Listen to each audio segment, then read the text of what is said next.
guys, what's going on? FY My Pawn here, and welcome back to Go Create the Goblin Baker stream.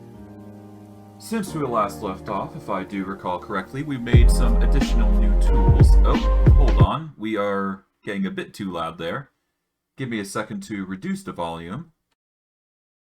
And we can get back onto it. I guess 5 is fine? Yeah, we don't need it too loud. Apologies. I've been doing some work in the background, as you can probably guess. But yeah, no, let me get back onto the intro. Since we last left off, we did some tinker stuff. We managed to get some new items, I do believe. Mainly tools that is going to help us for future projects, essentially. And we did quite a bit with that in that regard. For this stream, what we are going to be attempting to do, anyways, is I'd like to produce infinite string. This is in preparation to make a system dedicated to making infinite forms of nuggets, which I have explained before. As you probably are guessing, we're going to be using a sieve method here. It's not the best method, but it's the best method we could come up with at any given time. But that's the reason why we need infinite string and why we need a sieve in the first place. But I digress. I hope you guys enjoyed today's stream, and without further ado, let's get into things and see what happens. So, for those of you on YouTube, apologies. For those of you on YouTube, you would have already noticed this, but I have a new intro. I've also got a new outro set up. This is a bit scuff. It took me like a day or two to set up, so it's not that great. But I decided that it was time, and honestly, for all you guys have been doing, I think it was time that I at least get an intro in, get an outro, and something you guys might enjoy. I've intentionally made it short, though, for the intro, just so we can get into things and you don't have to worry too much about things, but I digress. This does mean that I will be taking slightly longer in posting out videos, because I have to edit the intro and outro into the videos I do now. But that shouldn't be a problem. At least I don't think it will. But hey, I digress. As long as you guys are enjoying this stuff, I don't think there's going to be a problem with what we're doing.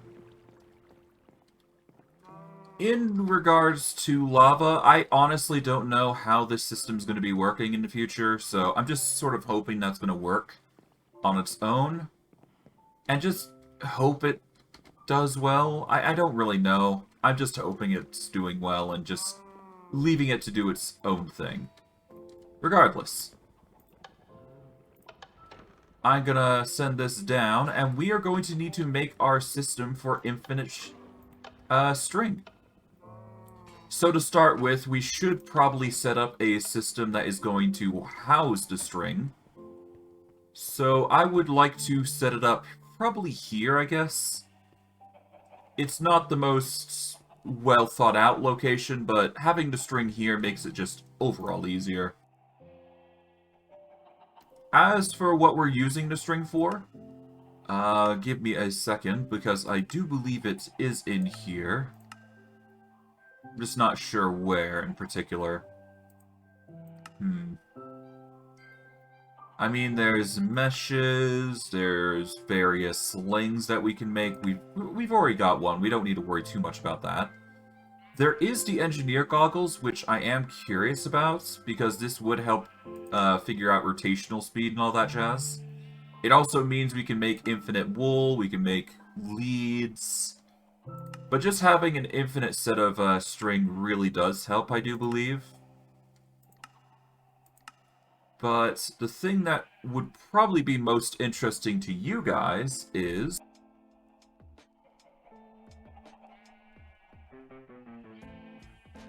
well, as you know, if you were to till gravel, using a picking method, which requires the picker, which requires iron ore pieces in general. But if we are able to make pickers, we are able to use a deployer to just carefully pick at the materials and draw out various bits from from just crops in general. What the plan is for the future, I'd like to get gloom gourds, torchberries. I'd like to get things like gravel, glitter kelp, and maybe even introduce red sand into the mix if I can figure out a way to make it.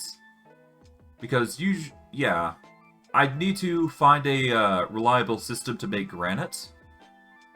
But if I can make granite constantly, that is probably what I'm going to be doing. Or at least trying to do.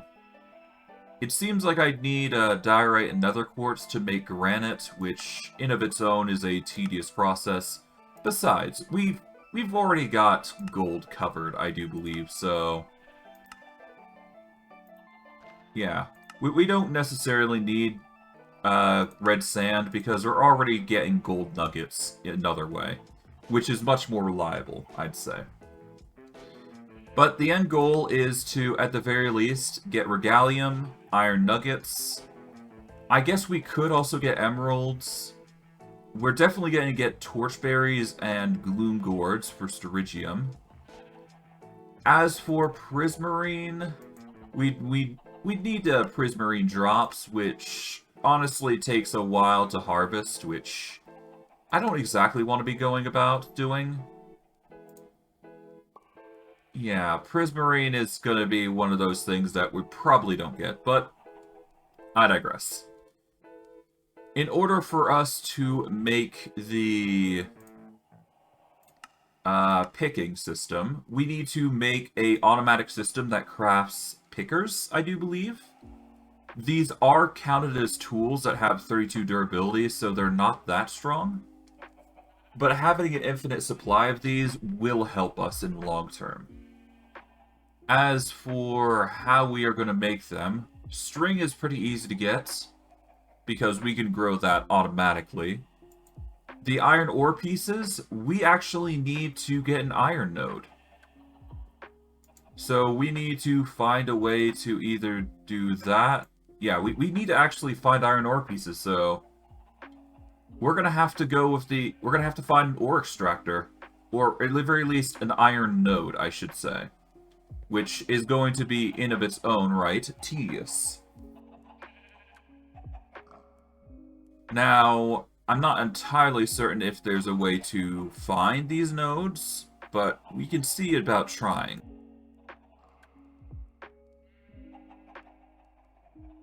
Alright, let's see. There is various nodes that we can find within the world, but it usually dictates on finding just a dirt mound and going from there. And so far, I haven't been able to pick up those blocks, so that is one of the downsides. I can't actually pick them up, I don't think.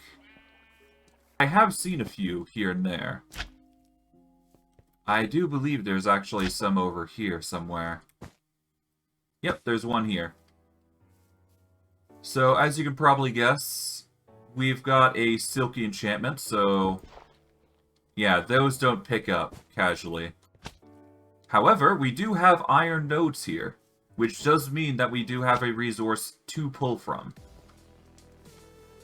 As for if there are more, I don't think there are, but I will just circle around these just in case. Never know. Okay, nope.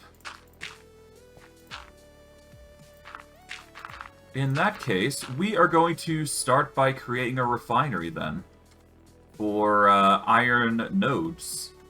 So that way we can make a infinite resource going off these. I assume there's more around, just hidden away somewhere. But I'm not about to go and take the effort to find them. Well, that's nice. Whales. Okay, let's go get a ore extractor, I suppose. We are going to need 2 because we have... Yeah, so we're going to need 2 ore extractors. We need a precision mechanism. We need a shaft. We need 6 brass and 2 brass casing alongside a cogwheel. Not too bad in hindsight, but we still do need the precision crafter, so that's going to require cogwheels, large cogwheels, and it's only an 80% chance to make, but we'll still try. Alright, we want to go down. Okay. So with this, we will eat a millionaire shortbread. And we'll start setting things up here. It seems we are running low on... Yeah, we are running low on brass, but it's not that big a deal. We'll put the small gears there. We should have big gears somewhere. We have 4 on us currently, so I guess we'll... Well, we're going to need to make more, obviously.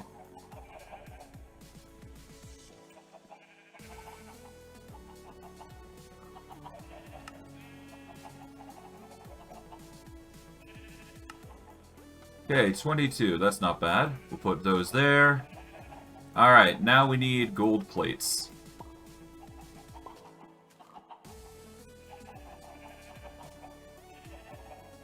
Alright, well, we just throw these...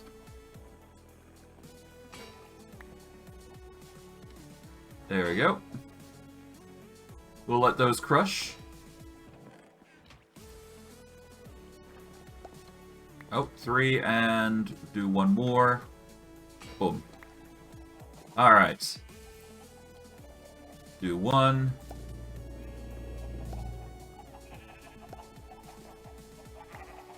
Okay. Precision mechanism. Alright, this is 1. 2. Repeat. And I guess we could make this, like, automatic if we really wanted to, but there's no real need to. Alright, 4.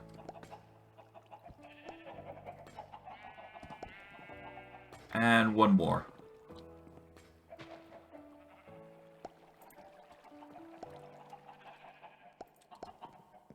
Okay, that's 1. Okay, and we just got a rinse and repeat. Pretty self-explanatory once you understand what's going on. We could make like a rotational belt to repeat this process. I don't really need to. I don't intend to. I'm honestly fine with just doing this for now, until we get later on in the tech tree. So yeah, this is this, and we should be good. Done and done. 2 precision mechanisms. Perfect. That is exactly what we need for the drills.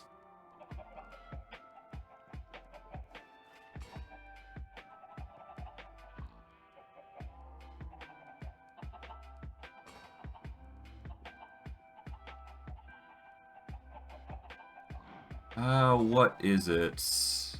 Hold on.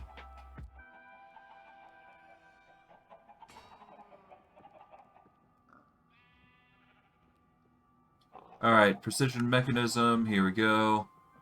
It's going to require 11, as expected, so we need 12 of the brass. Okay, we got excess lava, which we do not need right now, so we'll put those away.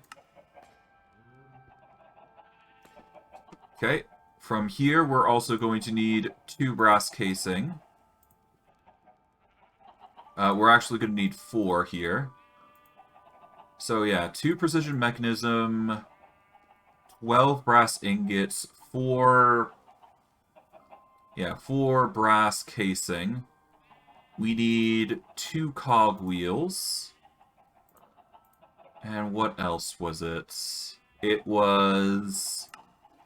Yes, it was 2 shafts, and then we're good. Alright, well, it's really easy to make the shafts, so that's not a problem. Okay, put the basin away for now. Seems like we got plenty of seared fuel gauges to work with, which is nice, but not required. Alright. With this recipe, now we've just got to set up the mechanism to make it, which is honestly really easy. I just need 11 blocks of builders, I believe. Which, I do have the mechanical crafters for it, so that's a good thing.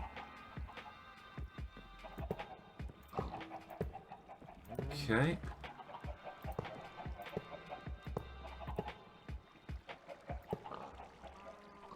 Okay, that's overstressed. That's fine.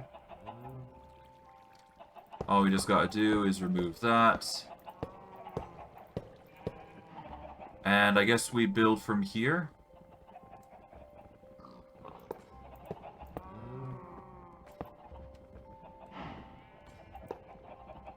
No, maybe not here. I need something slower, I guess. Or I could just go with this system here.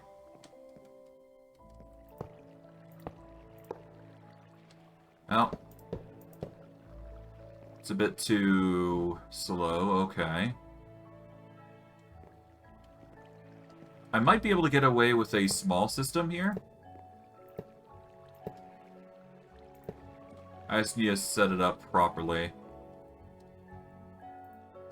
Okay, so 5, 6, 7, 8, 9, 10, 11. Okay, now, if I were to introduce a singular small gear here, this should work? Yes and no. Well, maybe.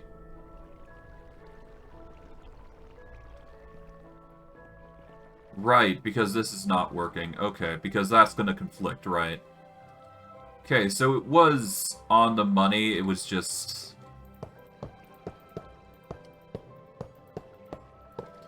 Yeah, it was just it was in the way. Okay, so, how are we going to do this?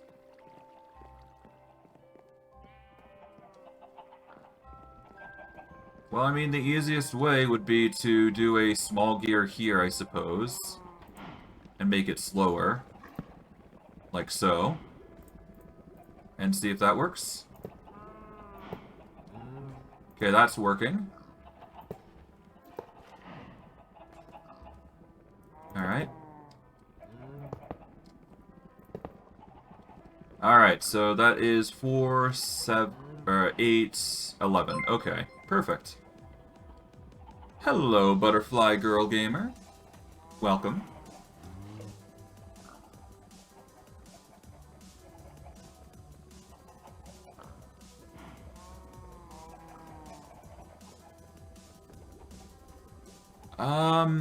I apologize, Butterfly Girl Gamer, but I'm not trying to collab with anybody at the moment. I'm still a small-time streamer, so... Yeah. I just want to work up at my own pace, that's all. Okay, if we go up here... Okay, we want to go this way. If we do this rotation, like so, and then we rotate it like so, we can send the items down, and we should be good. Alright. Now we just need to set up the items. We can... I do believe if we connect these up... Yep, there we go. We connect these up here. So that way we can get the brass in immediately. And what we do there is... yeah, I guess we just do this. Nice. We put the cogwheel up there. Put the brass casing to the sides here. We follow up with precise mechanism, and finally, a shaft will get us... Well, it'll take some time to make this, but it's fine. For the sake of the mechanism, this is all that's required. And we'll have to see. And for our troubles, we get ourselves the ore extractor. Nice. So this ore extractor is going to help us mine those iron bits that we saw outside earlier. We'll make an extra one just to be safe. I'm not entirely certain what we'll do with it, but we'll have to see. All the same, we'll see how things go.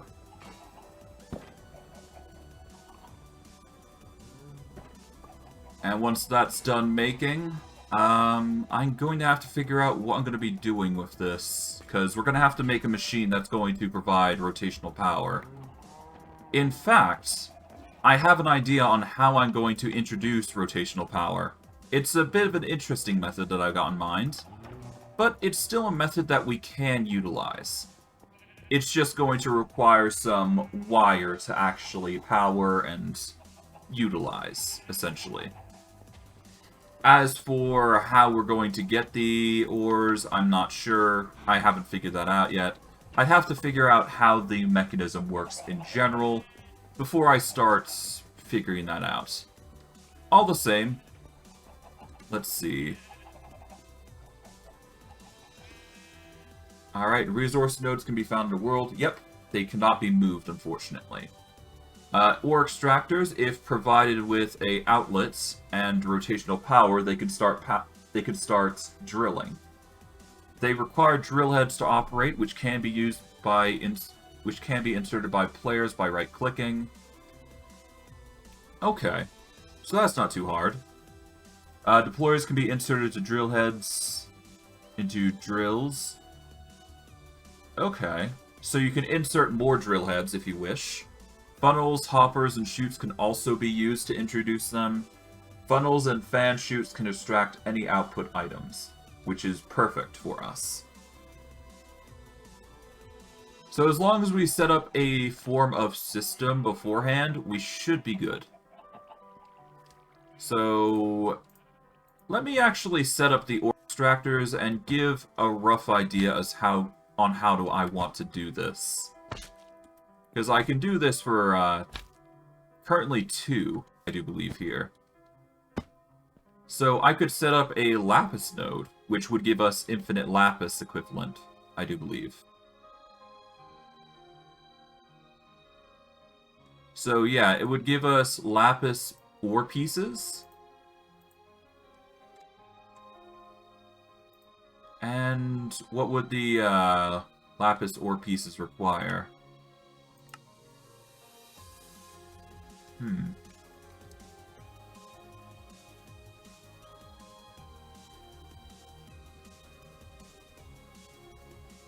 Okay, what would they require? Okay, so if we were to mix it all together, we need 9 pieces, and then we need to heat it, and then we can turn it into an ingot, apparently.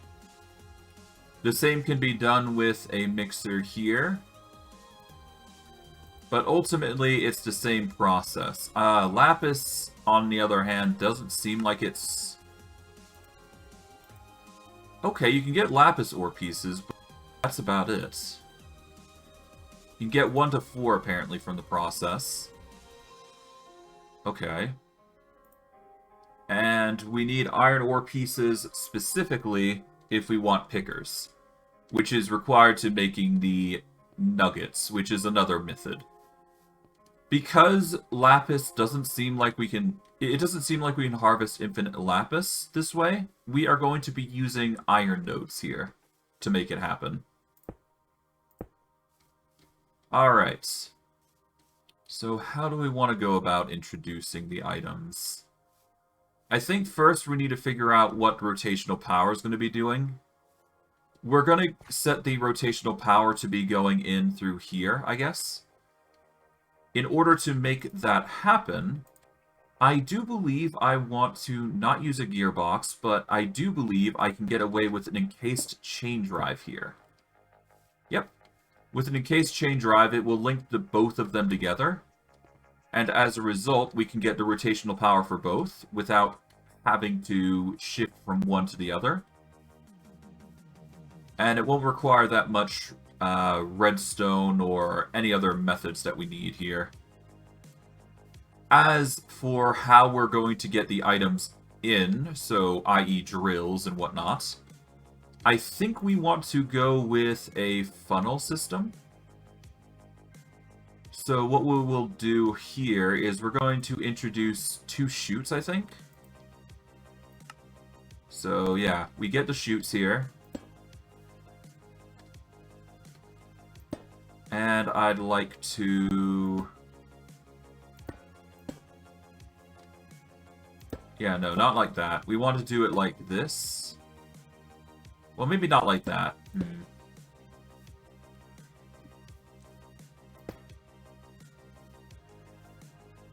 I don't know.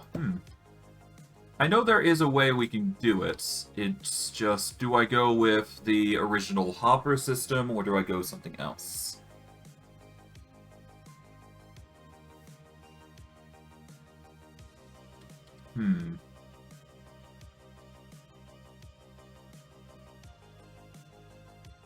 Alright, let's see. Okay, so chutes can transport vertically. There's also the horizontal version, which... Well, no, not the horizontal version. That's just belts, I guess. But yeah. Chutes are tempting, but I think the best, honestly, is literally just getting some hoppers and doing it that way. That's my thoughts on it, anyways. Okay.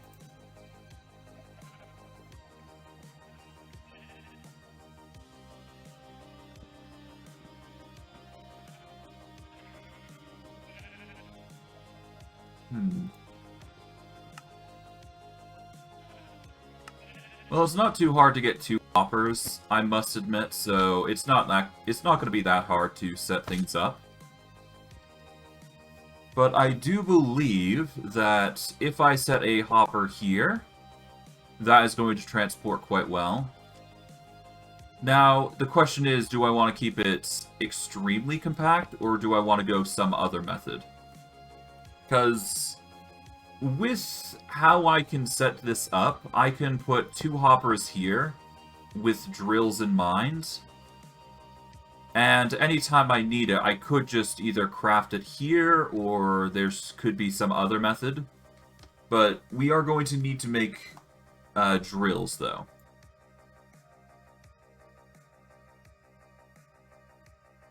As for the type of drills we can make Gothmium or Gothmium pill drill heads, or just normal drill heads. It is the most important component for extracting. What is Gothmium, anyways? Gothmium is just a resource that is found in Cube SJ.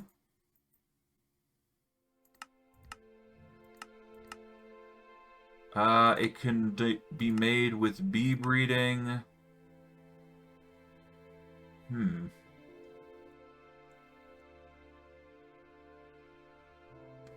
I don't know where you'd find Gothmium, though. Or Gotobium.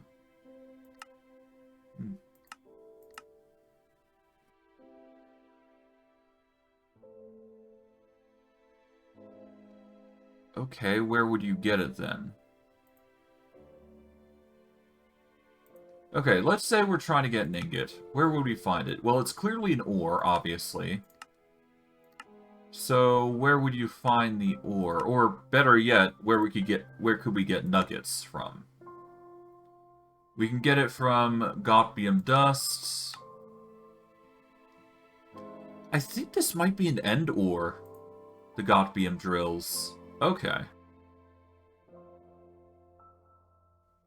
In that case, I would probably go for drill heads then. At least temporarily. It seems that if we use a sequenced assembly and repeated pouring iron over the drill head 4 times, then we could actually make ourselves a drill head that way as well, instead of having to rely on blocks of iron. So that is also another method we can utilize, I'd say. It's not the most ideal, but it is a way to utilize it.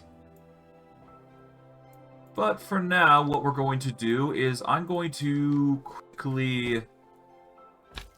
I think for now, let's just figure out what drills we can make out of this, and then we'll go from there. Then we'll have to extract it, obviously, but that is something for later. For now, though, let's just focus on getting the materials in here and expanding our forge. To some extent, anyways. Oh.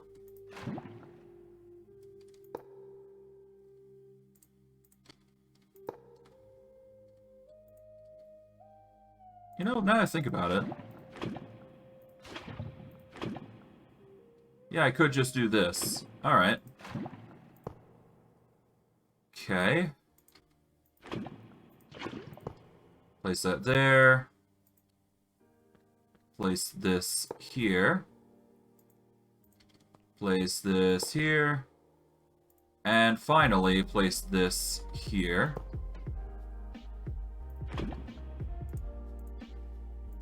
And all we gotta do is just...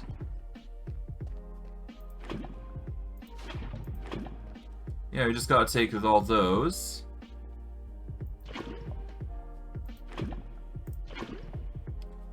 And we can just fill these up, I suppose.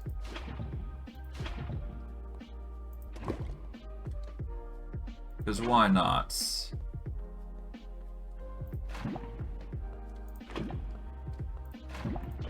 There we go. And then we can just do all this seared fuel gauge antics while we're here. Because why not? Let's make a ton of fuel gauges here. Or at least put the fuel gauges down so that way we can get infinite lava at some point. Or not infinite lava, but we can start sending lava into the system here. And make our lives infinitely easier when it comes to dealing with the storage of such materials. It does seem like our resource for the tower isn't going to be that substantial, but whatever. At the very least, we're going to be making a lot of lava, so that's nice. Okay, well, without further ado, let's see.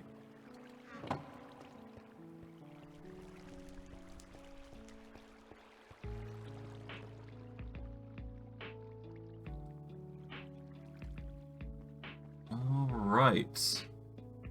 Well, it's starting to get late, so we're going to quickly go up. And we're going to get into the bed to rest for a moment. And then we'll worry about everything later. Or at least in a moment. Alright. Now. We're going to go down here. Now, in order to make infinite, or at least to make infinite string, there is a way I can actually do that without worrying too much, I do believe. In fact, it's just as easy as setting up this system here, actually. How sugarcane's being made into sugar. So what I've got to do here is I've literally just got to make a mechanical crafter here. Like so. And we've got to set it up so that way it exports a specific item into the system. We are going to be using the mattock here to help us out a little bit. There we go. We need an exporter. Okay, we got external storage, not what I want. We need an exporter. Thankfully, I've got one in my inventory here. So what we do there is we take the exporter's inventory. Now, the best way I can think about doing this is literally just...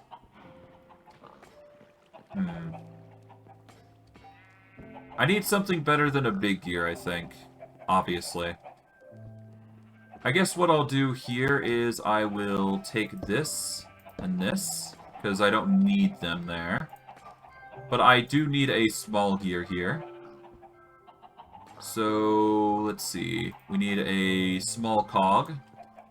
We will connect it up to here. There we go. Thankfully, it's not breaking, so that's actually really good for us.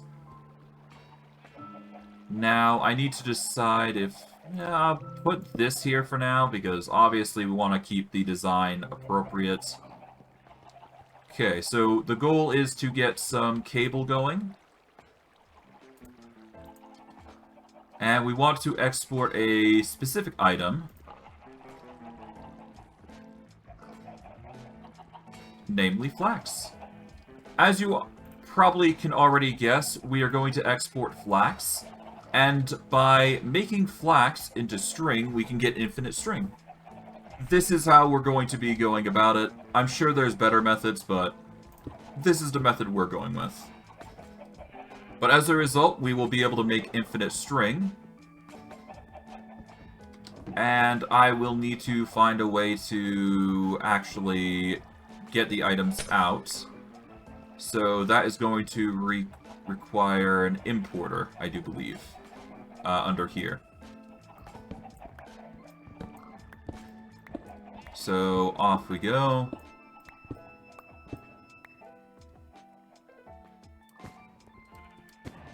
Okay, so we need to set up here.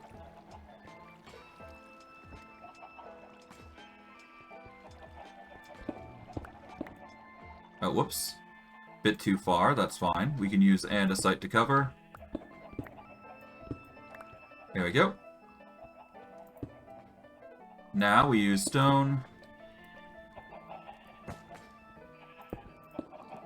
Oh, whoops. Take that. Take the wood here. There we are. Now that will deposit into the system. We just need an importer.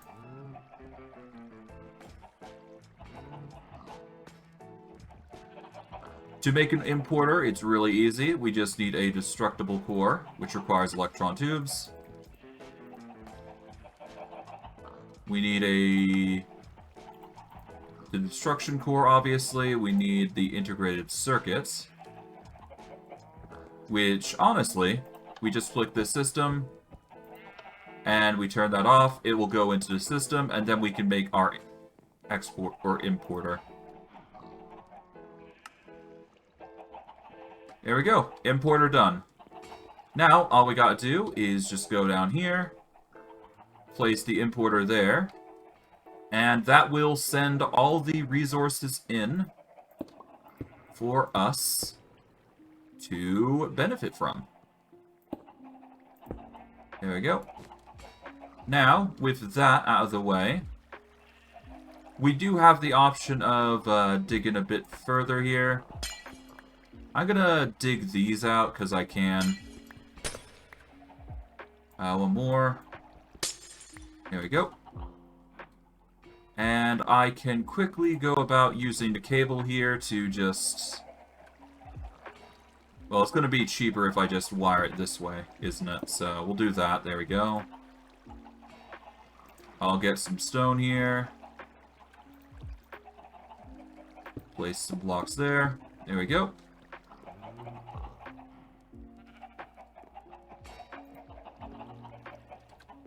Okay, but yes, we export flax.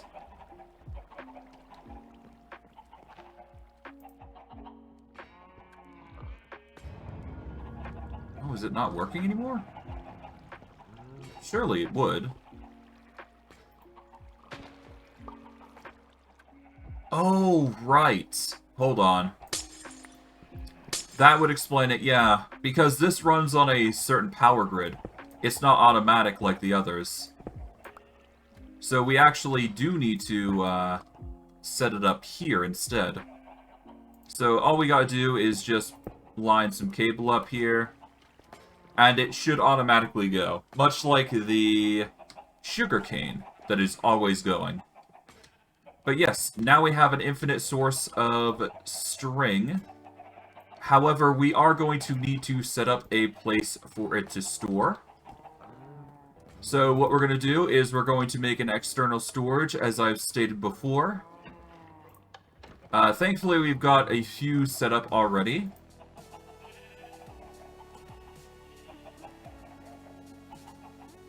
All we need to do is take some string.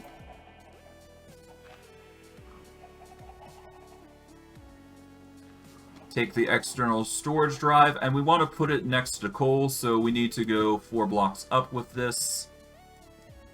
Regarding the design, without stopping ourselves in some capacity, I would imagine. Okay, so let's see. So 1, 2, 3, here we go, 4. This is charcoal. We put this here, and we put in string. We whitelist that. And now we just put in string there. So that is going to be our infinite source of string.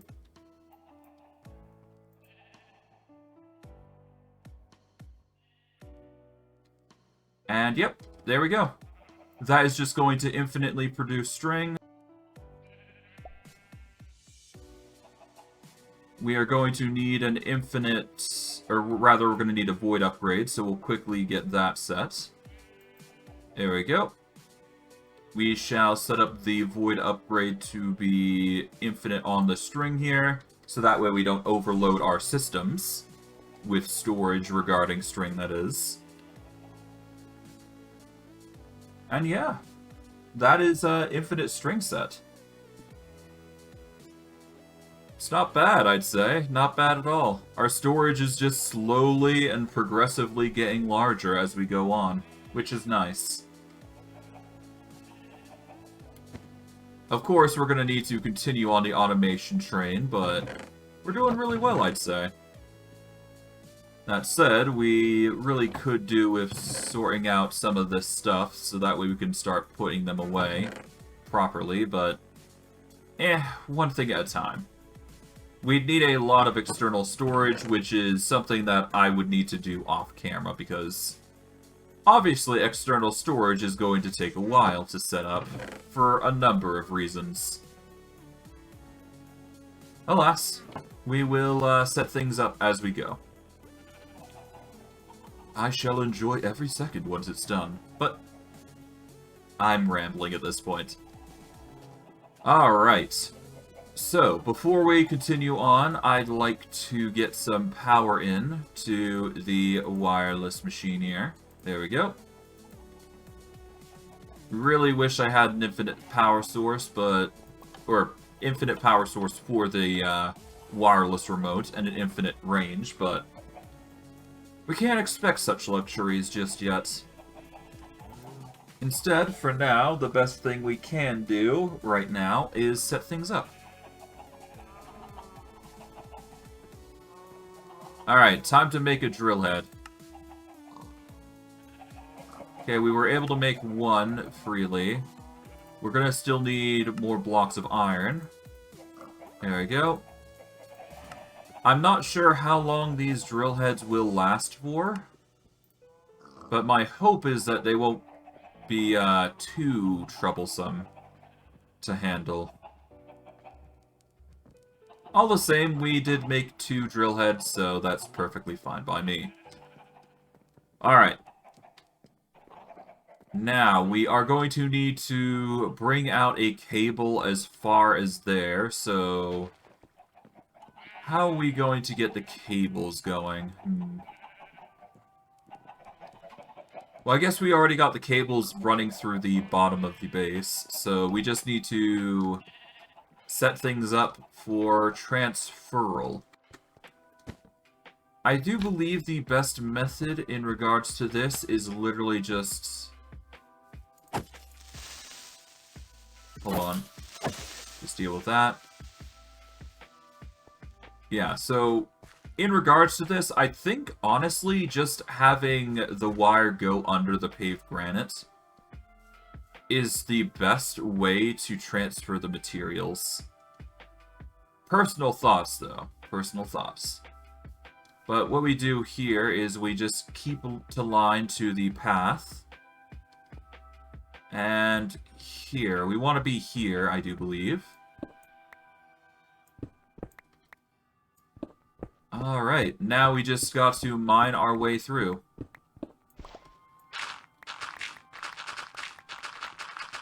Shouldn't be too hard to just mine our way through.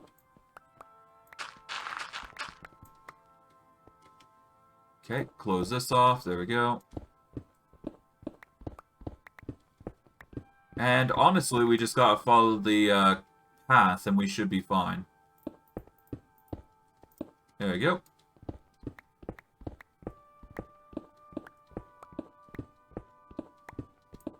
Oh, hello. We've got some ore there.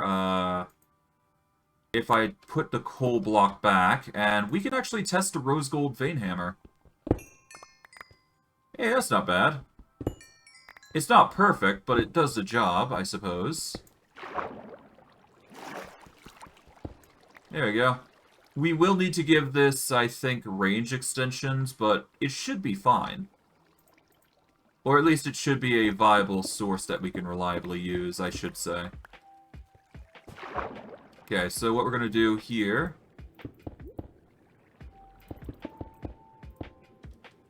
Gonna carefully just line this up. And we want to enclose the area to prevent any water flow from coming in. There we go. And we just rinse and repeat until we clear the water out, I suppose. By placing the rest there. There we go. There we go. And we can continue on. Perfect. But essentially what we're going to be doing is we're going to be sending the cable down under the pathway here. It would be a way to get most of our resources through without having to worry about any specific, you know... Honestly, this would be a better way to transport it than using the belts. But I honestly like using the belts because it makes it more interesting. Okay, we went a bit far, but honestly, not too far. We just need to set up 2 blocks here. And of course, set up the paved granite. So we need to go 2 blocks here. And now we just turn. And we make sure we line up. So that way we can break through here. Of course, though, we are going to need to go down. And of course, break any water source that might cause us trouble here.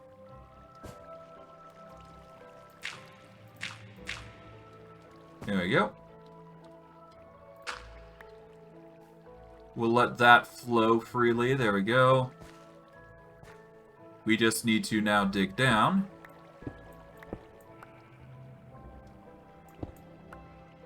Okay, that's fine. We just need to put the stone back. There we go. There we go. We are now back at the base, and we've got a direct line, cable included, to the area. We just need to bring the line with us as we go to set things up. Now, all we gotta do, bring this line all the way with us, down through the floor, in a very, very methodical method. Well, not methodical in any way, but still, a process that requires a lot of effort to prep. All the same, we're going to get this wire all the way through under the floor where nobody can see it. And now we just got to dig down here.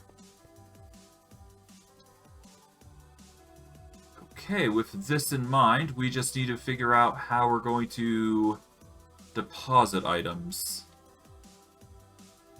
Oh, hey. Okay. Oh, hi. There we go. So, yeah. Oh, I know what I can do. What I can do is I can go one block here instead. Yeah, so I could go block here instead. And instead of relying on this, I can... Well, first we place those there. We line up to here. Dig down from here. Let's go 3. Alright, let's get some dirt back. Oh, whoops.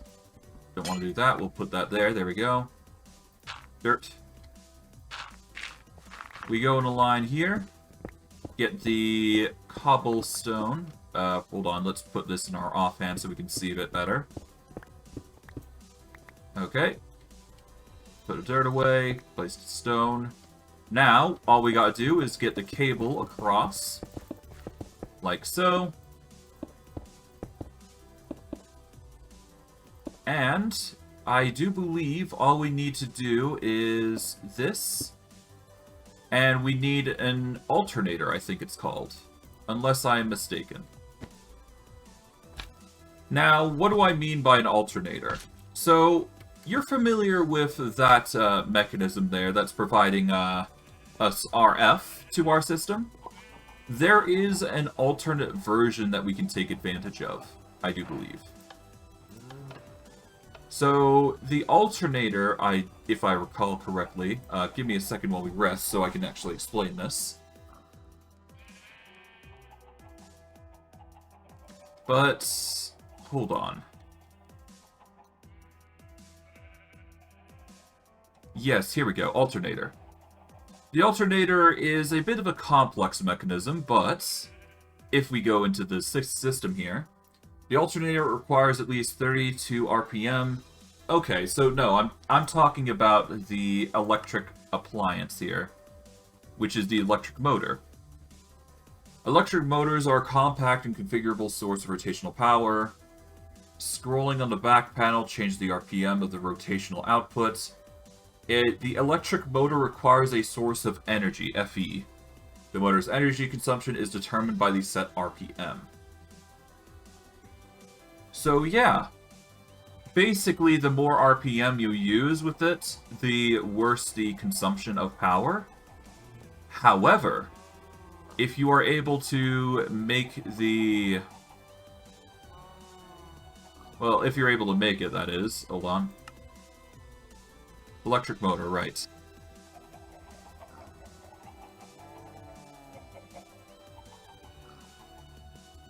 Okay, well, to make the electric motor, it's a bit more simple. It does require still copper spools, it requires an iron rod. It does require a few things. Okay, let's put some stuff away for now, because we don't need all this, obviously. We're definitely going to need the drill heads at some point, but one thing at a time, right? Okay. So we are going to need 6 brass sheets, so we're going to need brass in general. In order for us to get brass, the easiest way is literally just mixing copper and zinc.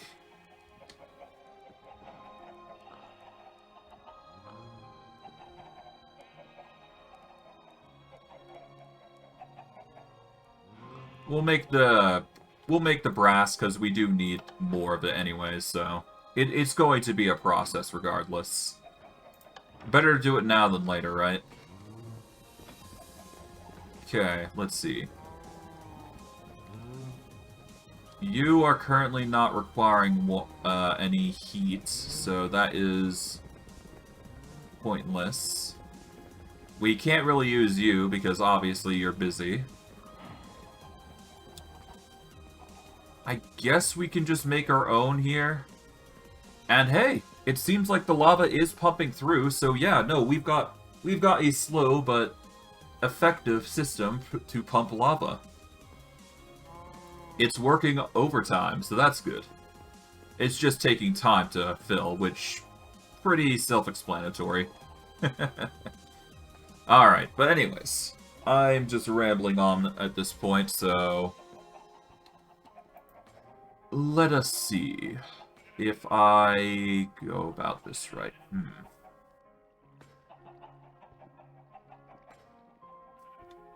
Well, first let's set up the system to make this, obviously, so first let's make the capacitor.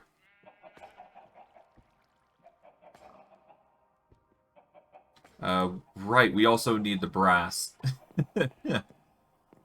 God, it's such a tedious method, but it's fine, it's fine. Okay, so we need a mixer, obviously.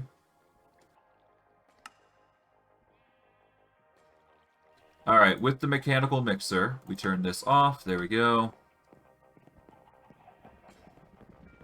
We can use this as a means to get what we need here. Because it's not like we're going to make more drills, I don't think, right? So we'll just quickly destroy this. There we go. We're still going to use the rotational power for this, so that is something we will do. We will actually set it up right now. 2, 3, 4, 5. 1, 2, 3. I'll break this so that way we can access the 1 here. Then we'll do a 3 here. And a 1 on top. There we go. Now, rotational pull.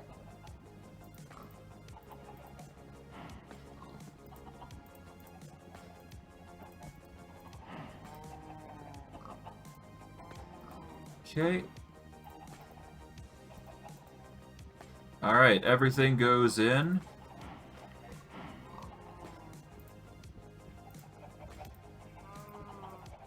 Okay, we want it to pop out there, I guess. So, yeah. Everything's going to eventually link... Yeah, so this will go to here. These 3 will go into here. These 3 will go into here. And then all of them will link up here. Then they'll connect there and to there.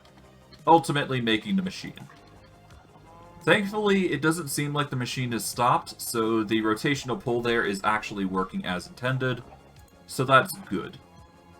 However, this does mean that we are going to now need to make the rest of the mechanism, so... First, I guess, we should probably go about figuring out where we want this. So I guess we use a big gear here. Actually, no, we could use a small gear to get the job done, couldn't we? Yeah, we do a small gear here. And then that'll give the rotational pull there. We put the mechanical crafter here. It's still working, it seems, so that's good. Cut this out, so that way we can see. It's looking a bit cramped there, so maybe not there. So what I can actually do is take this, use a big gear here, so that way it's still going to rotate slow, but hey, it'll still get the job done.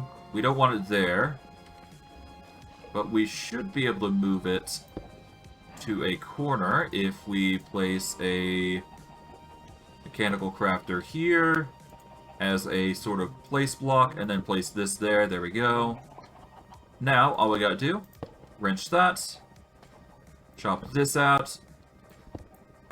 Okay, yeah, no, this is just barely enough room for what we need. Alright, we are going to take a blaze burner here. Gonna place that there. We're going to take a basin, I believe. Shouldn't be too hard to spot. Yep, here we go. 1 basin. We got 3 extra. We will place that there. Now, all we gotta do is get down. So what we do here is just send that up for now. So that way we can set things up. We will toss into zinc and copper.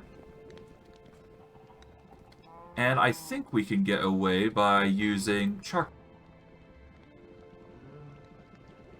Yeah, we can use charcoal here because we've got a surplus of it.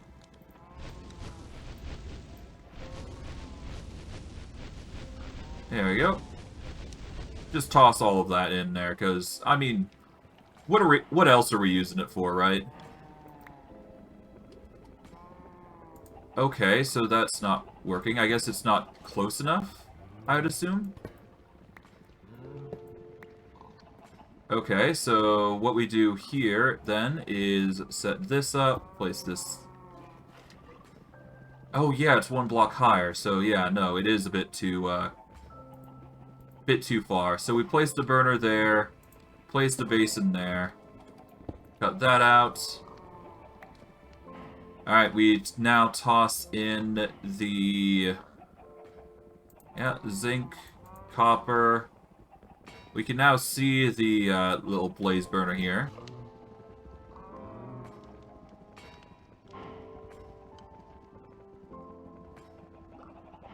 Now, all we gotta do, done. And that'll just mix the entirety of it, or not, at least the majority of it, I should say. Okay, we toss those back in. There we go. I guess we'll leave it alone for now. There's no real rush in that regard. Alright, we are going to need a capacitor though, so we will set that up. This is going to require iron sheets.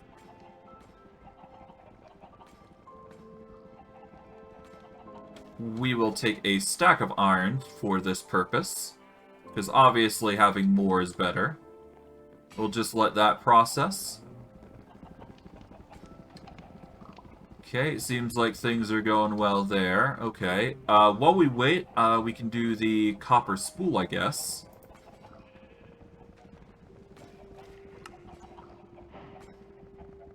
Okay, we got 1 copper spool out of 4. So we are going to need more. We are going to need plates for that. Do we have an iron rod?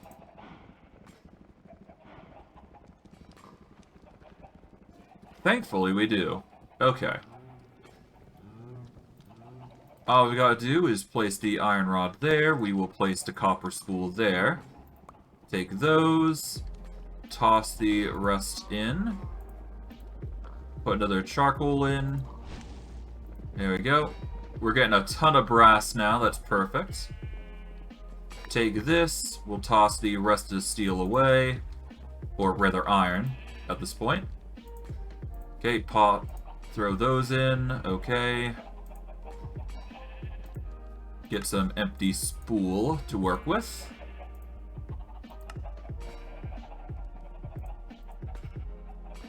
Okay, we were able to get 2.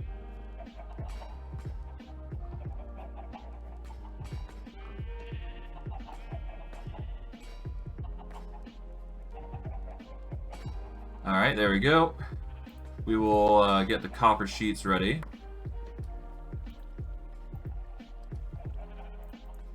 Okay, toss those in so that way we can get some more copper wire. There we go, 6 copper wire, just barely enough for what we're trying to do here. Set this up, there we go. Now, we just put these copper wires here. Okay, we can put in the iron sheets, so that way we can get a capacitor now. There we go, only need 1 for this. Put the capacitor there. We just need the brass sheets and andesite alloy.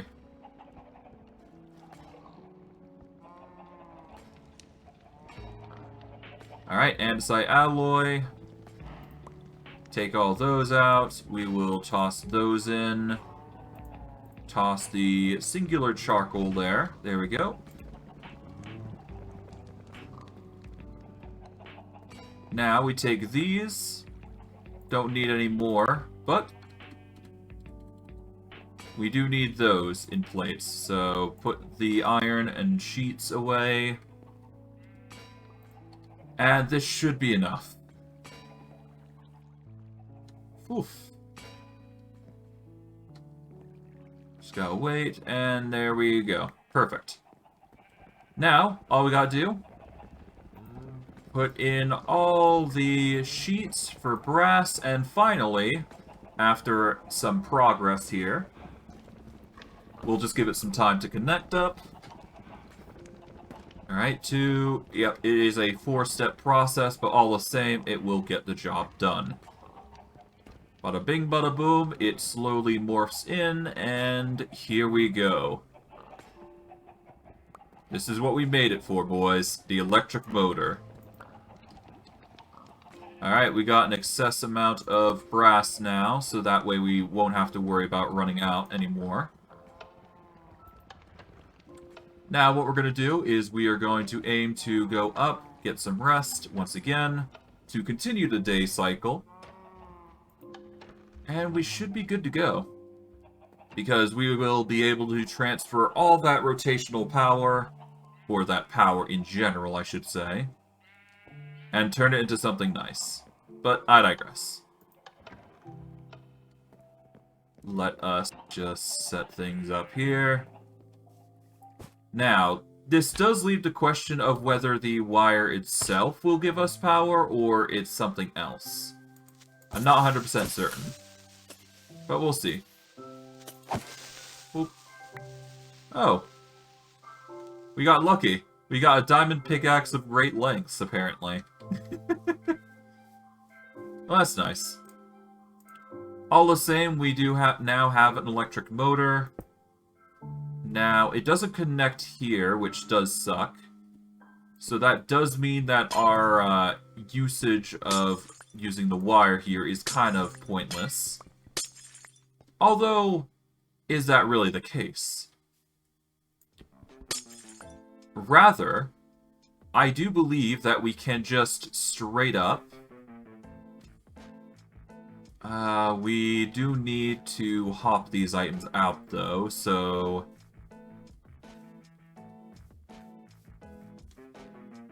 Yeah, so if we pull these out, then we can get a... We need to get a gear going, I do believe. And then we should be able to give the mechanism rotational power. I'm just not 100% certain how. Hold on. I have an idea on how I want to do it, though. So give me a second. I just need to figure out what I want to do here. Okay, well obviously we're going to need the drill heads, so we'll put those in. Alright. So drill heads are put in. These hoppers will be designed to pull the drill heads from their position.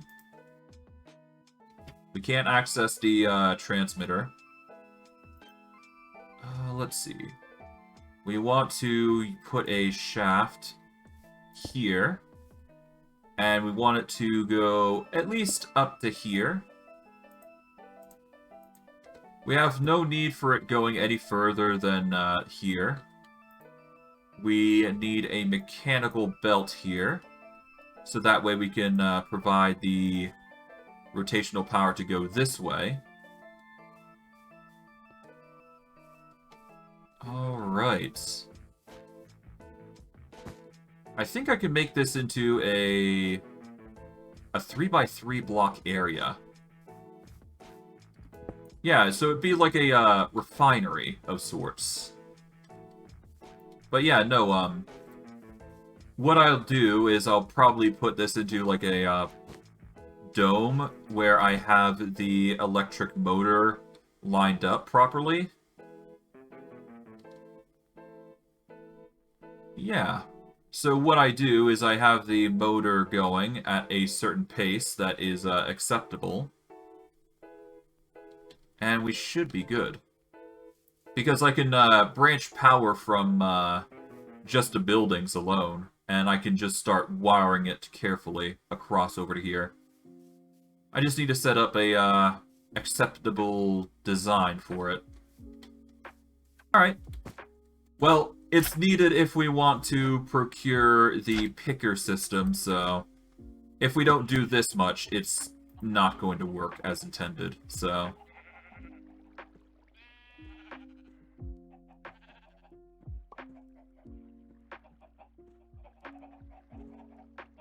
Alright, let's take this copper sheets here. We need to go down, and we need to toss all these copper sheets away into the roller here. There we go. We'll let that turn into copper wire.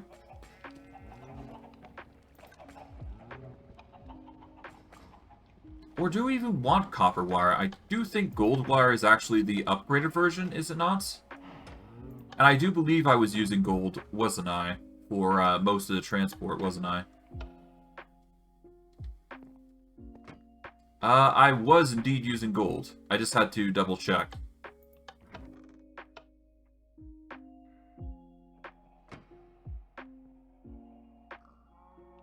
Well, thankfully I got infinite gold, so that isn't a problem, but I am going to need to go down and change this, though.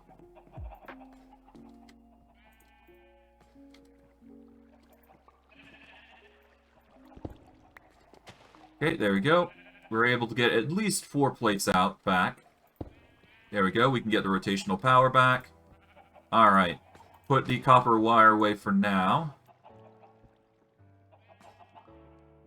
So what we've got to do here is we've simply just got to get the gold cable.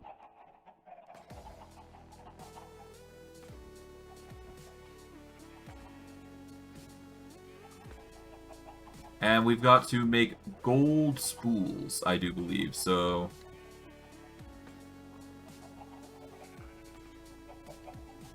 we will take half a stack of gold. We will toss it into the mechanism here. And while that's waiting... take this gold sheet. Yeah, we don't want that. I guess what we'll do is move over here. Let those work. Alright, we've managed to get some gold wire.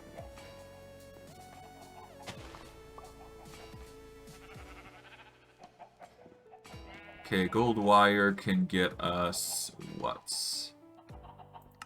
Here we go. We get a gold spool here. Can we get more, though? We are also going to need those, we're going to need these outlets, I do believe, so give me a second. Where are they? Here they are, connectors.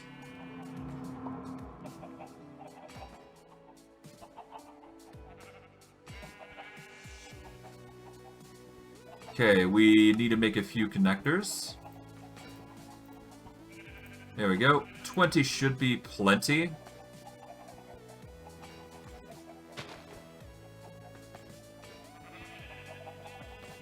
We are missing out on some supply, but we can easily just grab that. We will toss the rest of the gold in.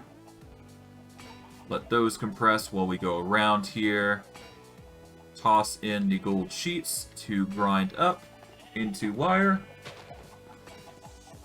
This should mean that everything in the gold department here is good. There we go. Toss in the rest of the gold here. Or if we can, that is. Yeah, there we go. Pretty easy stuff. 16 wire, not bad. We're getting there.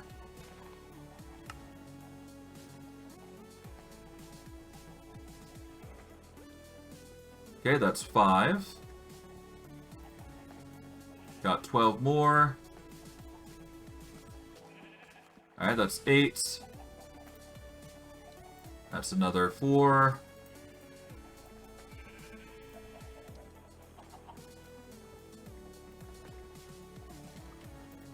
Alright, cool. We're getting a ton of wire at least, so that's good.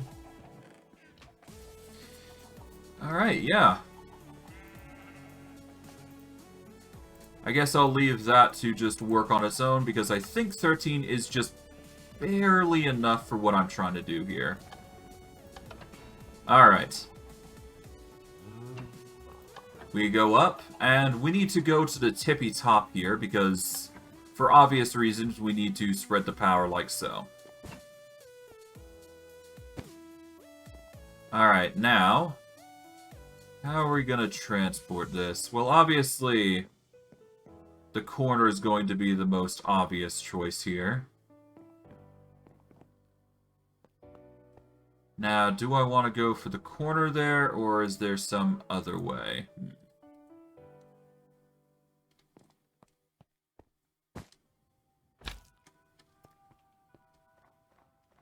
Alright, well, obviously, going at the side here is an option, but I don't want to go that far. I want to go over to... I even want to go over to the other side already. But let's see if I can even go about that far. So if we can get hit here, this would be nice, but it's not required. Wire selected. Now, will we be able to get up, though? Probably not here, but we can actually get up to here, I guess. There. Wire's too long. Okay. Can I go over to this corner here, then? And connect them from there. Okay, just barely we can connect it. There we go. Alright, connect it to here.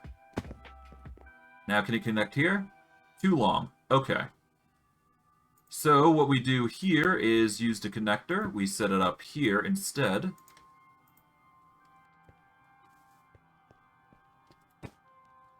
Okay, nope, that's not it. But we can use this as a means to get across. There we go.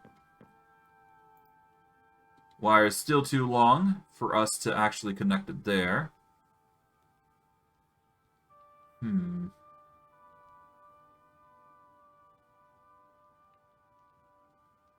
I might be able to connect it across here, but we'll have to see. Okay, set it up here, there we go.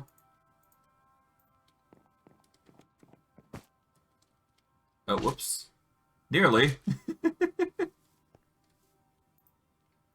Alright, the wire is too long for there. Yeah, no, it's a diagonal, so it's not going to work. Is it? Well, maybe. I mean, nothing said I had to do it on the roofs, did I? I could just make like a little pole, couldn't I? Hold on.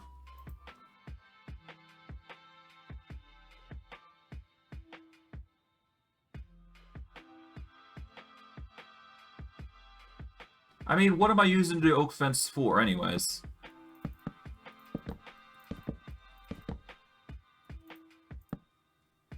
Okay. If I do this, it'll make it look like a telephone tower? Or, well, not a telephone pole, but a telephone... Yeah, no, if I do this...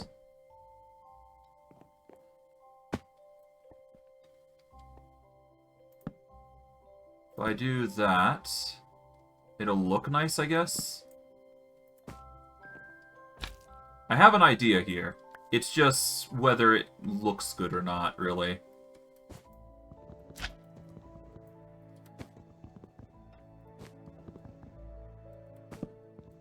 There we go. Alright, that's 1 and 2. There we go.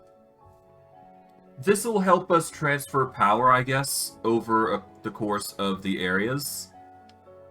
We just need to make sure it's gonna look nice to a degree. So what we're going to do is we are going to set up a connector onto this fence, I guess. A bit too far of a jump, but that's fine. Okay. Again, a bit too far.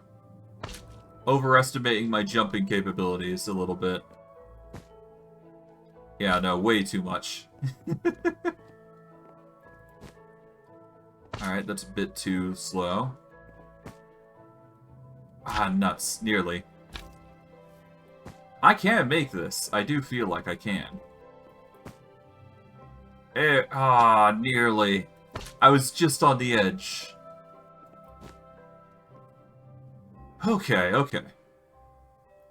So what we're going to do is we're going to place 3 connectors on the top here. And we're going to place 3 on the bottom here. Or at least 2 on the bottom, I should say. Should we ever need to address them in any sort of capacity. Beyond what we're already doing, of course. So what we'll do here is we are going to connect this gold spool here. Oh, what I can do is I can set up the gold spool to connect to these 4 instead as well. So it's not like it's a complete end-all be-all for the design. Alright, anyways. At the very least, we got what we came to do. Right, we also need to set up what we're going to do here. Okay, Alright, that is connected. There we go. Connect up to here. Here we go. That way we can connect to here. There we go.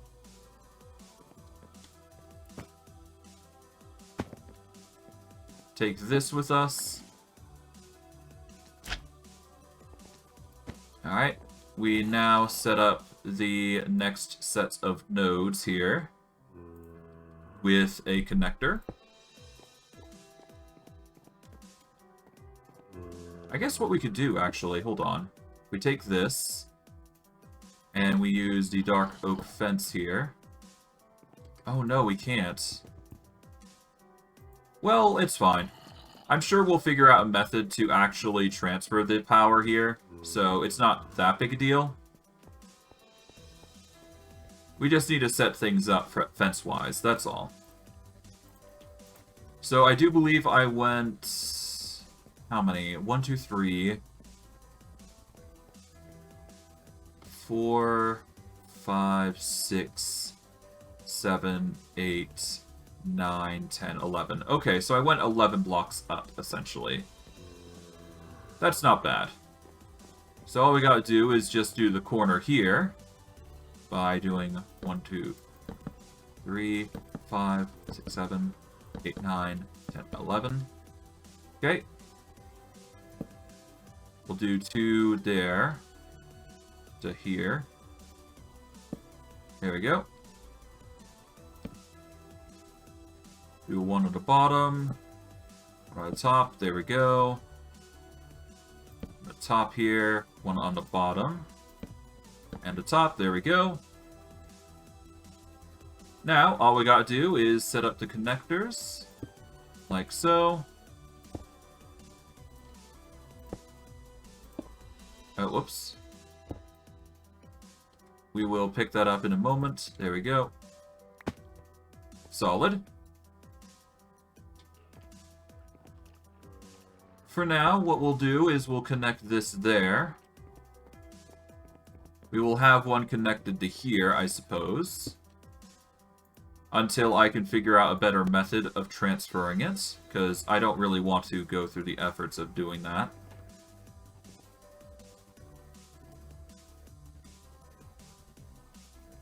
Okay, well, for now, let's just wire selector, we connect that to there, there we go.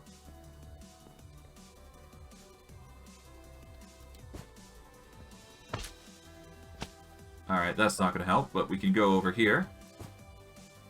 Nearly. There we are. Apparently, if we run, we can actually get a little bit more height, apparently.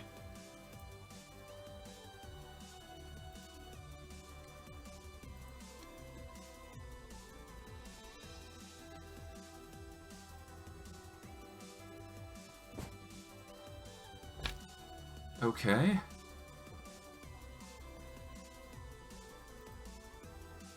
Alright, we don't want to do that, so I just want to get the wrench here.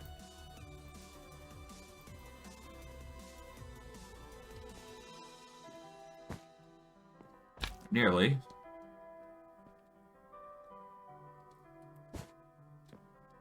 Okay, no. I'm just being hesitant at this point.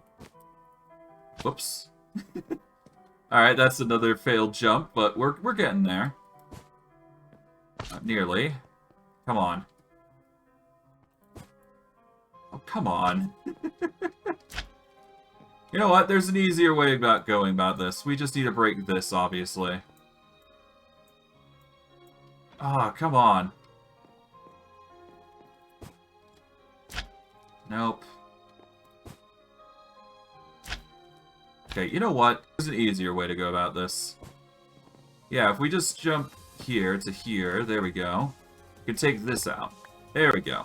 Now, with that, we are given 8 gold wire to work with. That's perfectly fine by me.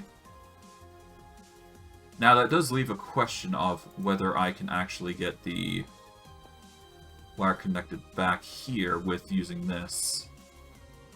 Let's see. If it doesn't work, we probably won't get it to work, actually, so never mind. We will set up the connector here, though. Connect the network here. Okay, that's not going to work, but we can get over to here. Okay, come on. There we go. Nodes linked. There we go. It is very clearly too far for us to actually go to here, but we'll still try. Yeah, it's too long. Okay. Can we get to the center here, at least? That is worth a shot, at least, I'd say. Can we? Wire too long. Okay, so we'll go with the middleman here. So this is what?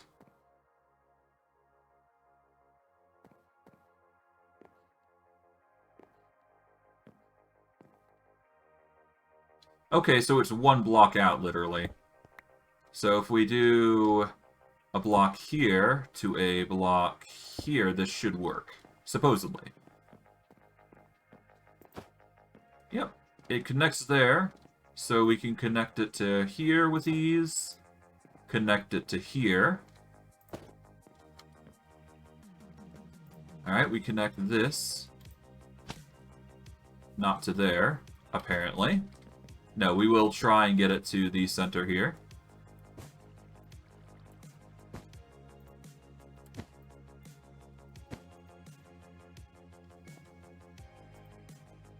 Alright, invalid connection, wire connector selected. There we go. Now, we just need to connect this to here, which I think we can connect just there, and it should work.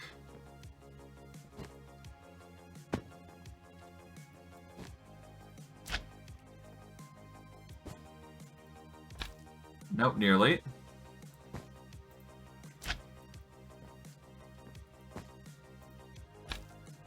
Oh, come on.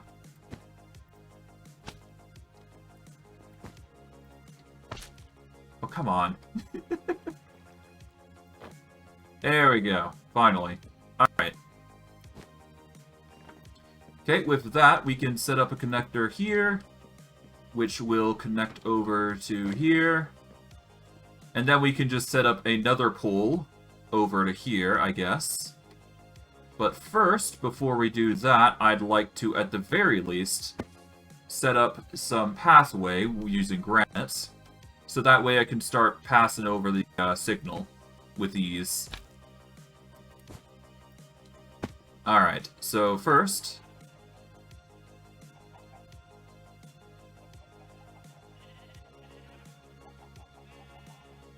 Yeah, let's put some stuff away. We do need more spools, so we're just gonna quickly do that. There we go. Put those away. Put the diamond pickaxe away, I suppose. Charcoal can go away. There we go. That should be enough for what we need. We don't need too much connectors here, so we're fine there. We're going to take the paved granite, and we're going to start molding out the flooring over here. Because at this point, it might as well happen, right? Might as well get things set up there.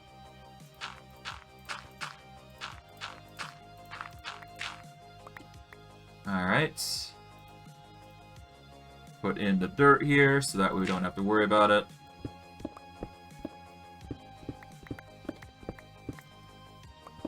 Yeah, this shouldn't be too hard to deal with.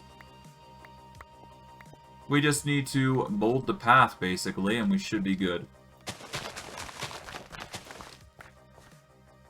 Hey, we've got a set path here, so that way we can line things up quite easily.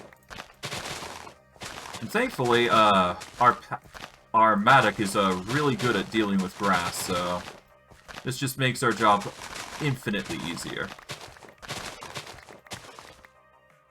Okay, all we gotta do... There we are.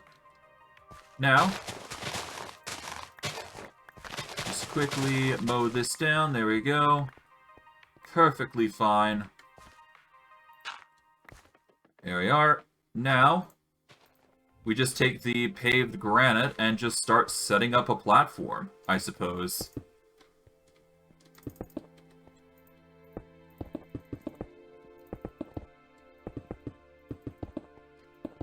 Yep. Pretty self-explanatory.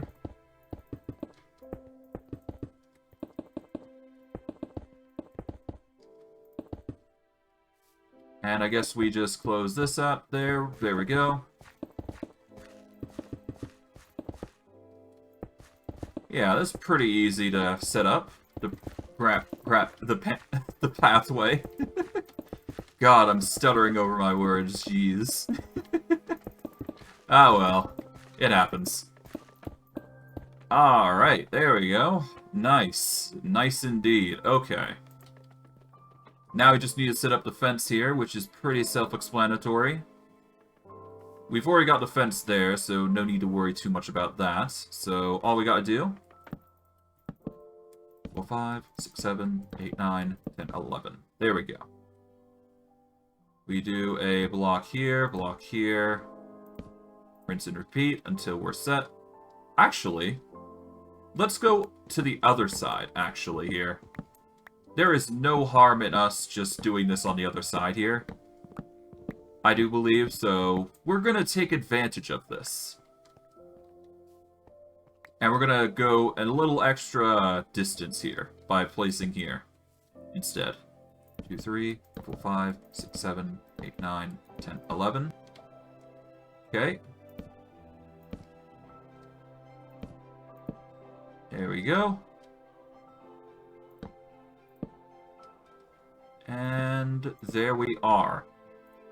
All we need to do is just set the connector in the middle here, and it will connect quite easily, I imagine.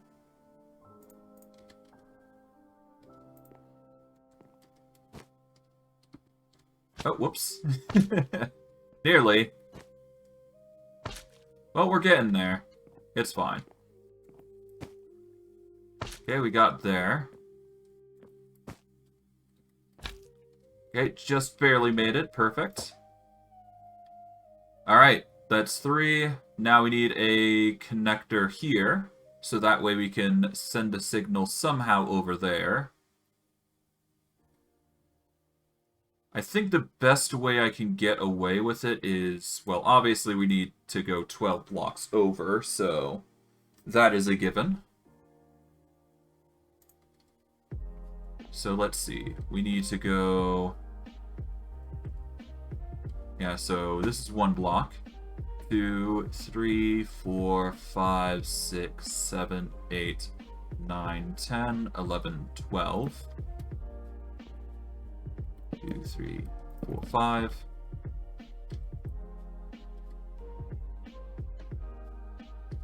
6, 7. Alright, so we put a connector here. This should work.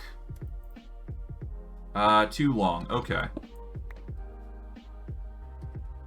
8, 9, 10, 11. Okay, we put 11 there. There we go. Now this should work unless we need to go one block back. In which case, I guess that's just my own fault for building it that way. Okay. Whoops. Alright. I guess the game just doesn't want me to work too well with fences. Oh well. There we go. Wire's still too long. Okay, so I actually need to build back one then. At least that's what I think is going on here.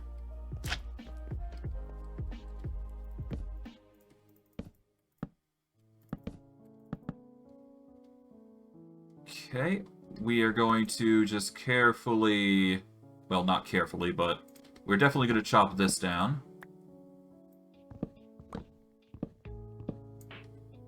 Before we go, we will get the connector here.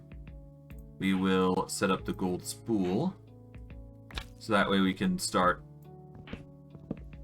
trying to get that connected. We probably needed to go block back, but we'll have to see if that is indeed the case. But we'll see, ultimately, in the end. Oops, not what we wanted. Okay. Ah, nearly. Okay, well, that's fortunate. As I begin to basically parkour my way up. Okay. Here we are. Ah, nuts! Nearly. Nearly. Okay. Carefully. There we go. Whew. Water's still too long. Okay.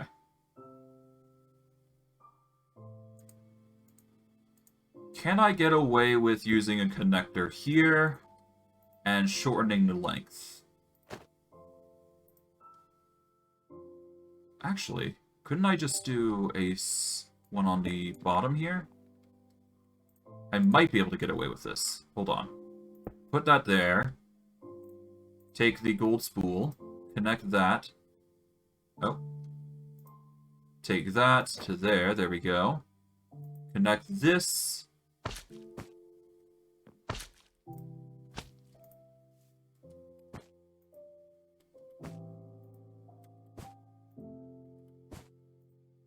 Wire is still too long. Okay. Man, this is annoying. Well, for now, let's get some rest. So that way we can see a bit better in the day. We can also get some more golden spool, because obviously that's not enough for what we're trying to do here, apparently. Which kind of sucks, but could be worse. In the meantime, while I'm waiting, I can actually go and get some even more spool here real quick. And then we can just start using the gold wire here. And if I still have gold spool, or not gold spool, but empty spool here. There we go. I can make about a good old 6. Now let's get this down so that way we can actually go to rest. Alright. Go up 2 levels. And we should be good to go, as far as I'm aware. Man, we're doing so much just to get the string required to actually filter this entire system that we've got in mind. Jeez. Never mind the fact that we actually have to go through the building process of the mechanism that I've got in mind. So, that's another thing we have to do on top of that. Alright, well, for now, at the very least, we do have the some of the stuff that we need. But we're still going to need some connectors, so...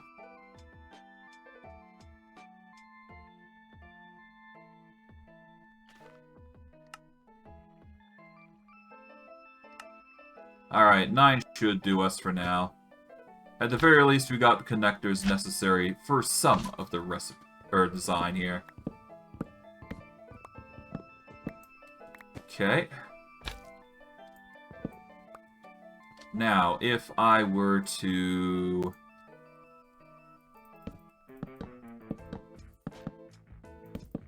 Okay, we need to go 9 here, obviously.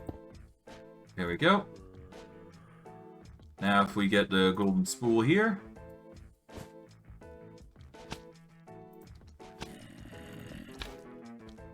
Bugger off. There we go. Apparently we got some interesting boots. Nothing too crazy. Wire's still too long, apparently. Yeesh.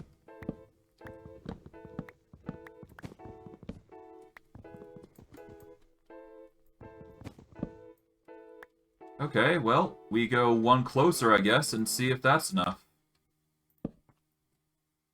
2, 3, 4, 5, 6, 7, 8, 9. Okay, then we set up the thing here. There we go.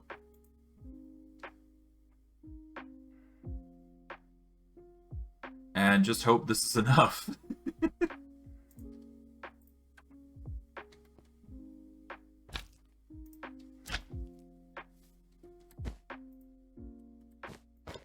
There we go. How many blocks is that? That's like 1, 2, 3, 4, 5, 6, 7, 8. Okay, so there's an 8 blocks distance if we go this way. Apparently. Okay, comparatively to the 12. Okay. So I guess it means it in a circular diameter in regards to the distance you can use. So, for example, if I wanted this dark oak fence to be elsewhere, I could probably have put it, like... Yeah, so this pole literally is only going to be effective 8 blocks inside this area. So 1, 2, 3, 4, 5, 6, 7, 8. And then you can put it here, I guess.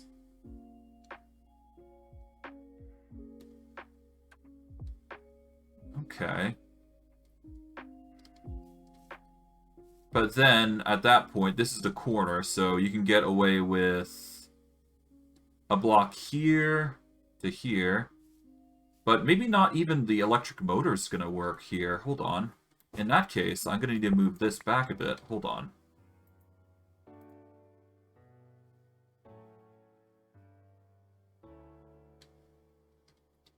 Okay, well, first and foremost, let's actually set up the... Let's set up the shafts, because we're going to need to build this up anyways. So this is going to be 1, 2, 3, 4, 5, 6, 7, 8, 9. Alright, so we want it at 8, so that way we can set up the electric motor at 9 here. We will then put on the connector here, I think. Now, this is a make or break of the system on whether it's going to work or not. Wire is too long. Okay. I had a feeling that was the case. That does not mean that the jig is currently up, however. We just need to set up the refinery itself to start with. So what we're going to do is we're going to quickly go back to base here and get us some wood, I guess. Really, in general, just building material, I think.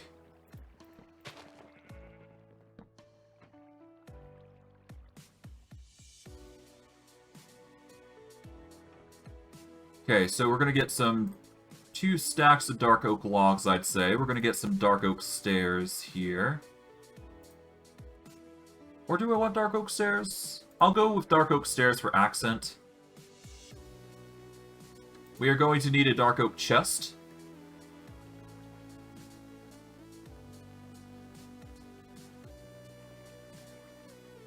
We can go with stone brick or something akin to that.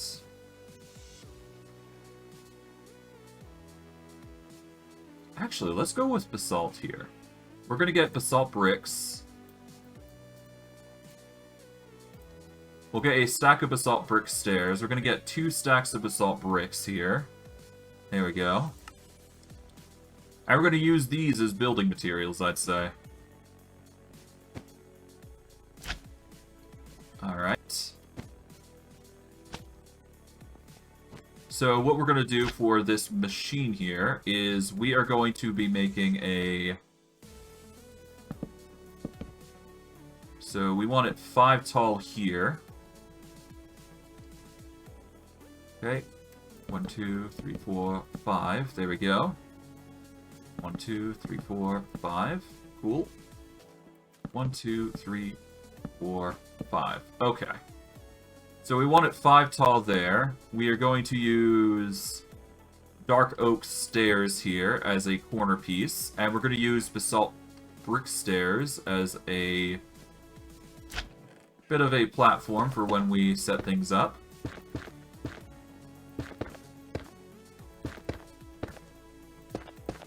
There we go. Do the same thing here. Don't want to do that. There we go.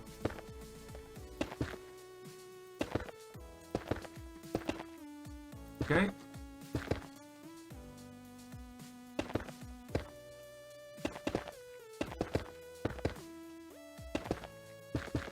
Alright, nice. 3. Alright. Gonna use basalt bricks here. Just gonna casually keep them rotated accordingly. There we go.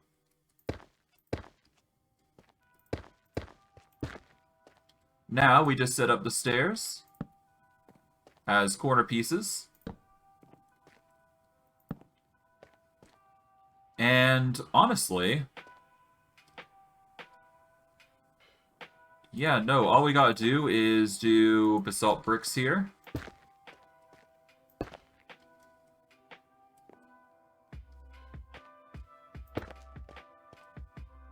There we go.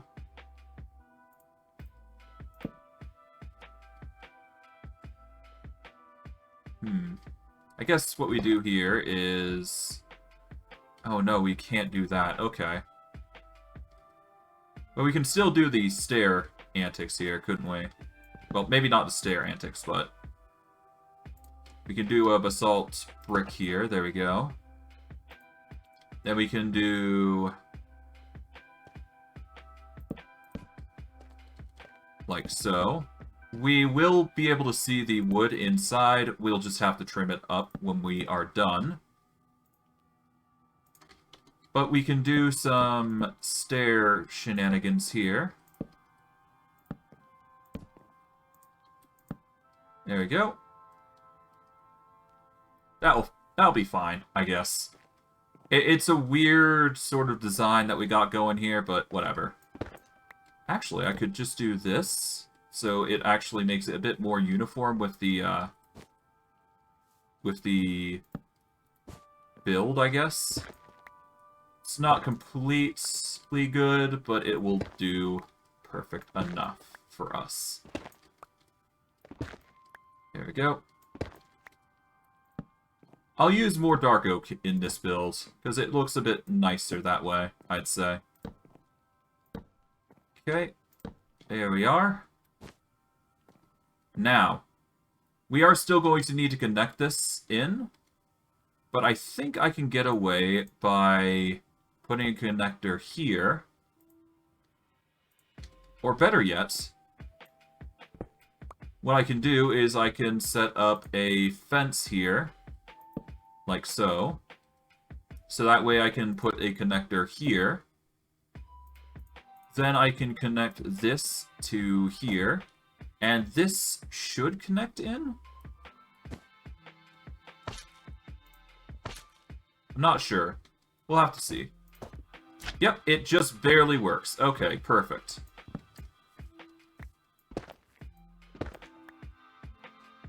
It is currently overstressed. I kind of predicted that it would be the case. Didn't want to let it go just yet. But yeah, no, the system's overstressed currently, so that is a given. Apparently, it's not even going to allow us to put in the encased chain drives. So we're going to quickly just take those off for now. It seems like we can get the rotational pull going, so that's good. So we'll just take off the wood here. Now, before we can get this system running, we are of course going to need to provide rotational power to this bit. So we need to, in this limited vicinity, also give this mechanical belt power. Well, I mean, the easiest way would be to ignore the ore extractor here and just focus on one, I suppose. Which I'm probably actually going to do at this point. There's no harm in us just using one at this point, I'd say. Worst case, if we do run out, we can move the system anyways, so it's not like it's a huge loss if we move it a little bit. In fact, let's light up this area while we're working, so that way we can see what we're doing. There we go. Okay, we will then get some...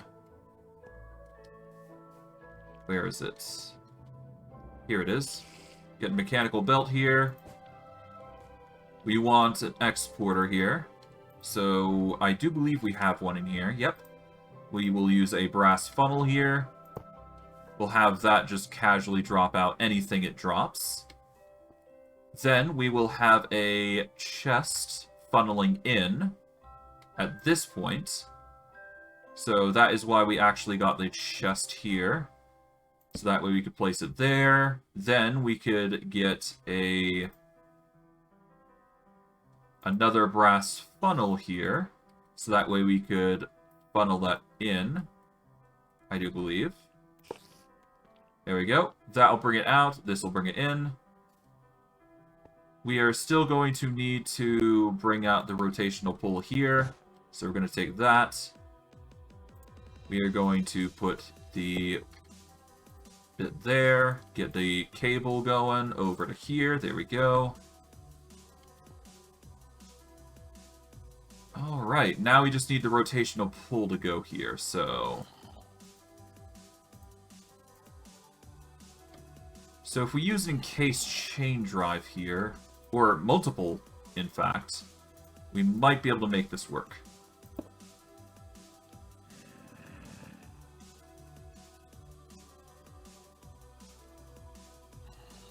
Okay, so what can I do here?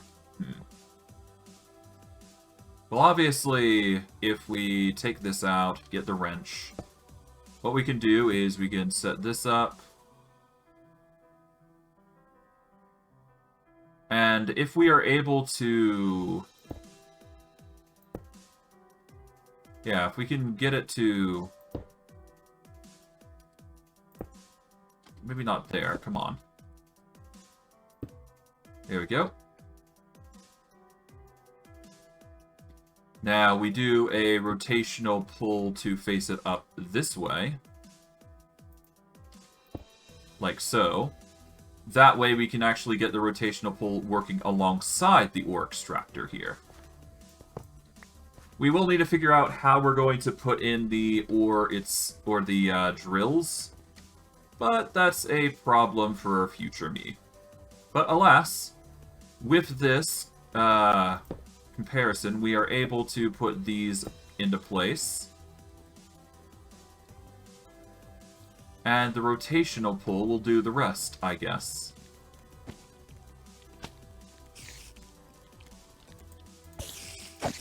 Perish.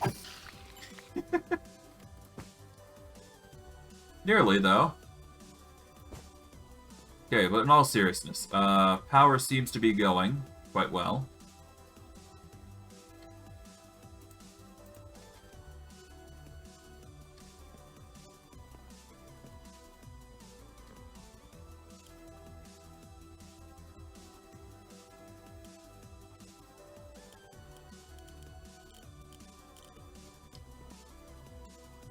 let's see. Is power being provided here, or is it just not? And should I be worried if it's not providing power? Well, I mean, it needs a trigger, doesn't it? So, I guess... Okay, so it's not actually being powered for some reason at this point. Okay. Have we ran out of power? Is that the question?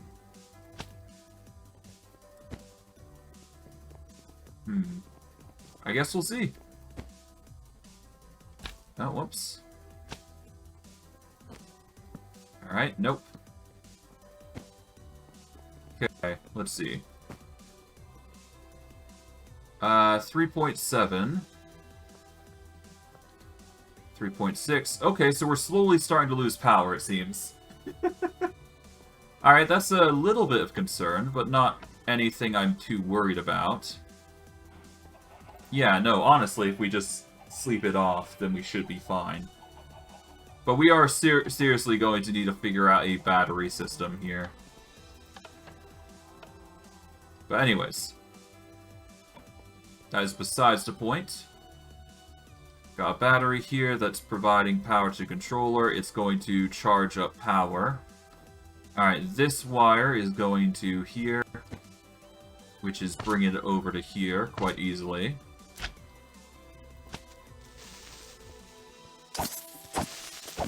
There we go.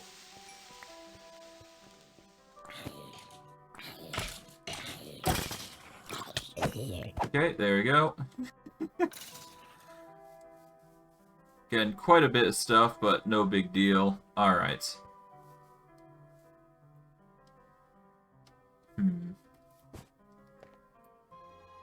Okay. Let's take this out for a sec. There we go. We are going to put some stuff away for now. Okay. We just need to put the building materials away for a moment. For obvious reasons. We don't need the ore extractor. We don't need encased chain drive. We just need the shafts now at this point. Okay. Alright, the rotational pull is 16. We want it to go up to 128, I'd say.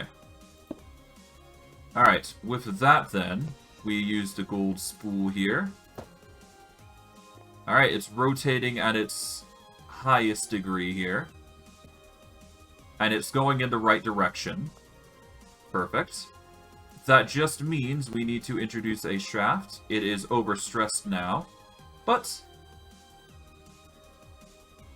we should be able to increase its rotational pull if we go up to it. Okay.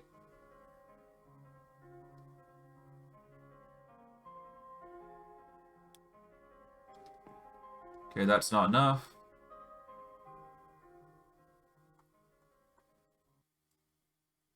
Oh, it's still not enough? Okay, hold on. I might need to increase the, Oh.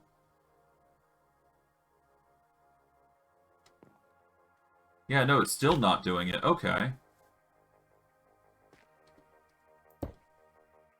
Okay, so it's already going at a intense amount of speed. So I need to increase its capacity even further than this, apparently. Okay, so let's get some basic big and small gears then, I suppose. That's the only way I can see it going even faster than it already is. Okay, so big gear into a small gear, I guess. Oh. It just straight up broke. Okay.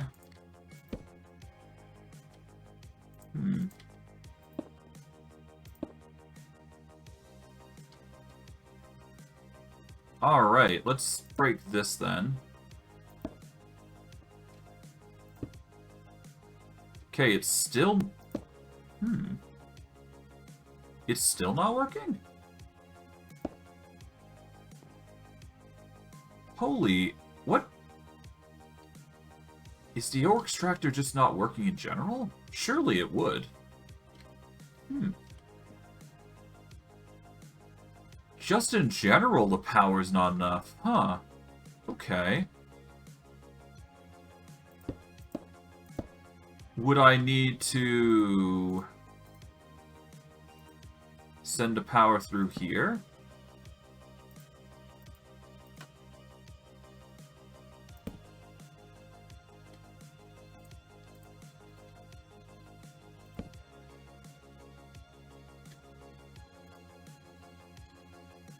Alright, hold on.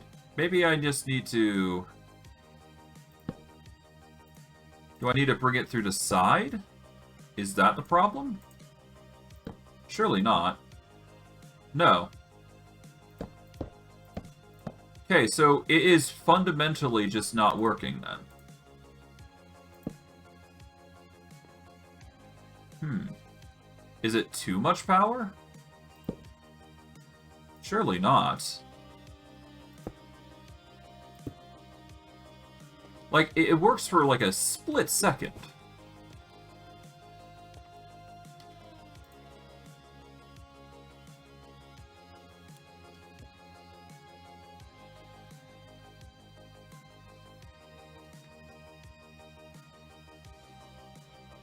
Okay, the electric motor seemingly has...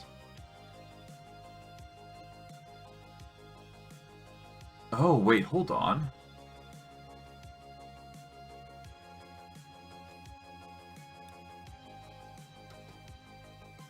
Okay, I think I know the problem. I'm just not receiving enough power here. Yeah, no. It does work, it's just, it's not receiving enough power to maintain a long shelf life here. So it's not actually getting a chance to actually power anything, because it's actually using too much power, it seems. Okay, that is an interesting conundrum, though. So that does mean that it is going to work, it just means that...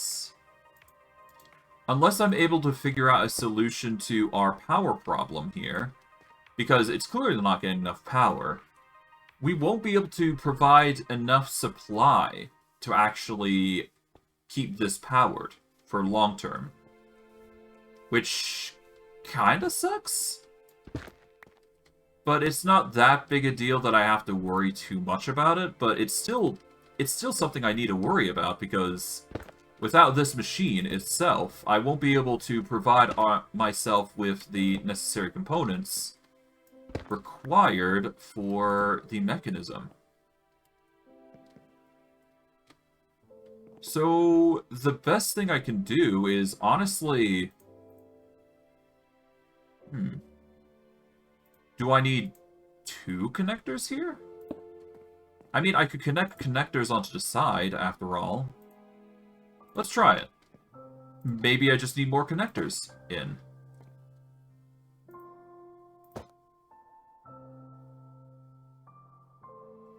It's still running slow, so... Let's just turn it off for now. It does seem like, I'm not getting enough power, though. I think what I need is a connector, or at least a battery that is going to house the resources we need.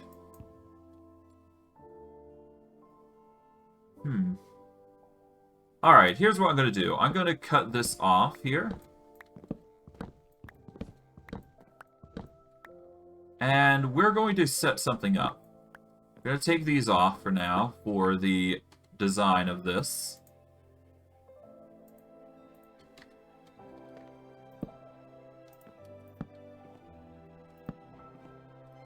Okay, there we go.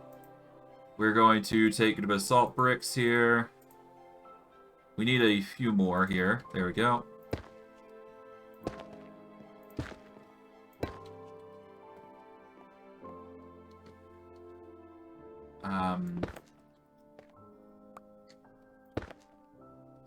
No. Yeah, let's just quickly Yeah, let's just break these real quick. I'm not sure if this is an idea or not, but I am going to need battery power. That's the given. Or that is just literally a fact that we need to cover. Okay. But yeah, no, power is the fundamental stopper here.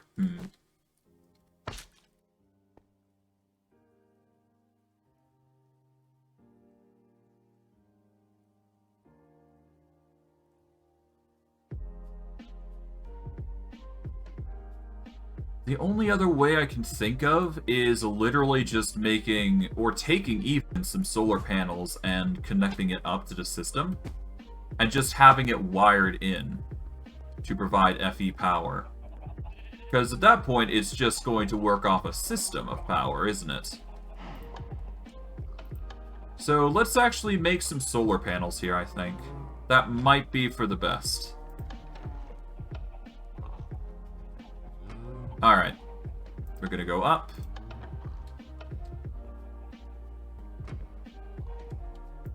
And let's go make some solar panel gens.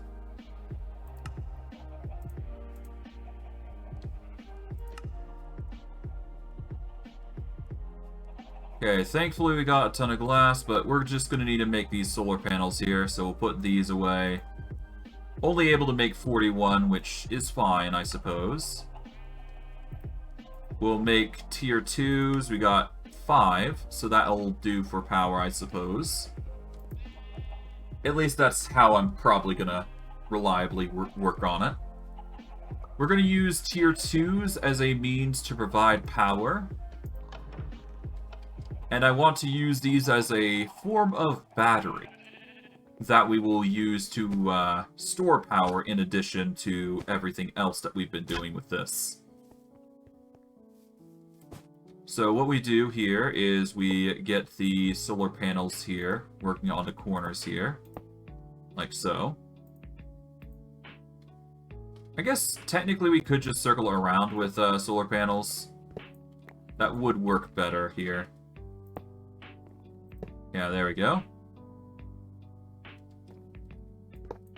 We will just do this here.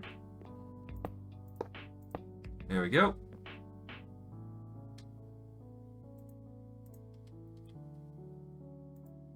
Alright, so we want the connected power to go there.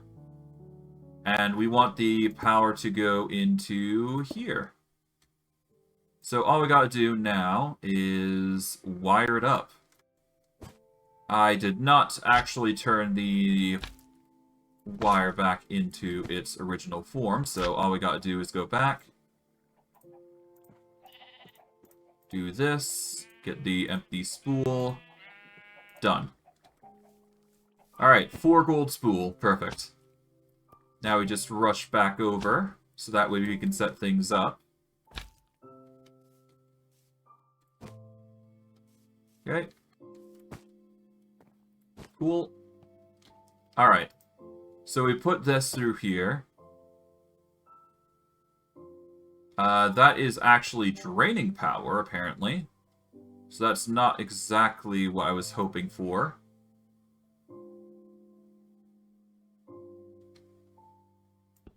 Okay, maybe it will still work.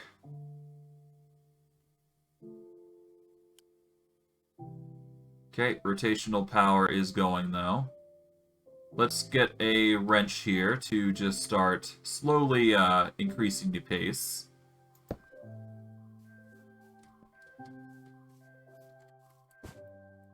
Alright.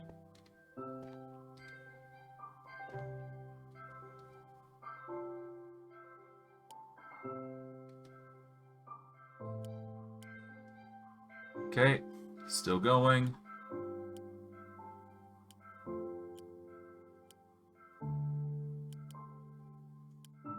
Okay.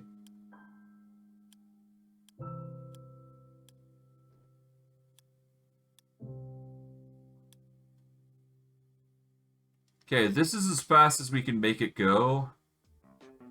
Wait, hold on. Let's just turn it all the way down. I'll take the solar panels because they're clearly not helping too much, so... Alright.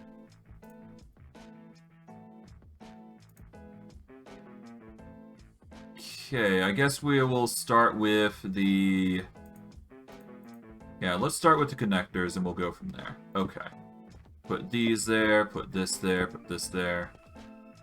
We want everything to connect, basically. Alright.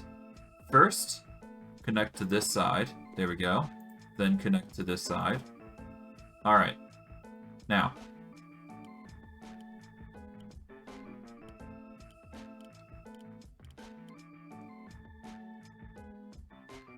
I want to know what the limit is. Okay, 41. Still 4.1. Okay, it's starting to swerve down. Okay. Currently, this is the fastest we can go without requiring rotational power. And it seems to be going as intended. Right? Now, if we remove the top bits, can we see what we're doing here? Okay, we got a 96 currently. Can we go a bit higher? We can go to 112, and it's still charging back up. Can we go to 128? 128 is something we can do. Okay. So, that is going to rotate as intended. Now, we need to see if we can go a bit higher. Using a large cogwheel and a small one. Okay. With that, we can actually go into an upgrade. Okay. But it won't power the system. Okay. We need to actually go a bit bigger. Okay. We are going to go into a big gear. Oh, wait, hold on. We need to actually go... Yeah, so we'll take that. We need to go into a... expand with that. We get small gear. Oh, no, we need the big gear first. And then we can do the small gear. So, big gear here. Okay, can we make this faster? No, because it just breaks when we do. Or attempt to do so. Okay, What can we do to make this faster without hampering the destruction of this machine? I might be able to get away with increasing the speed up here. Let's see. Oh, it broke. Yep, the gear broke. Going any faster than what we've already got, 128, will not help this. So we need to find a way that we can keep the power going without having to sacrifice so much power. 256? Yeah, 256 is the absolute limit that we can produce here.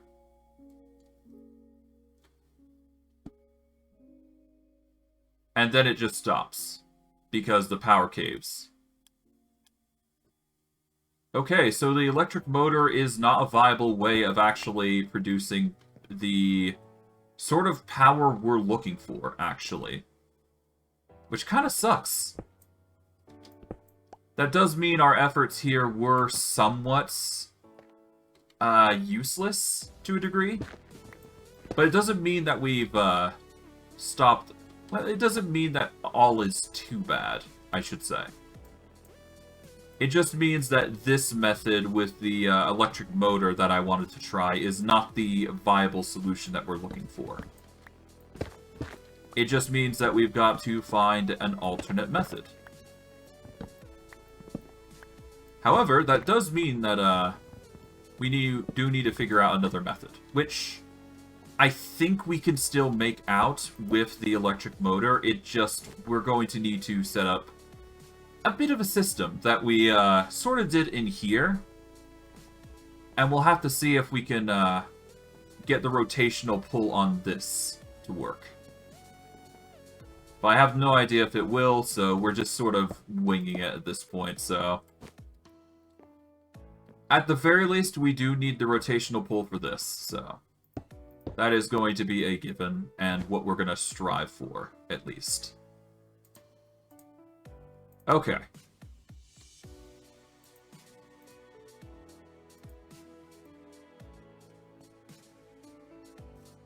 Okay, so from here we can go to here to... maybe not. Well, I guess we do have this room to actually be lenient. I just need to figure out what needs to be done here. Okay, let's see. Well, obviously, power's a problem. That is a given. Can we just use an electric motor on the top here?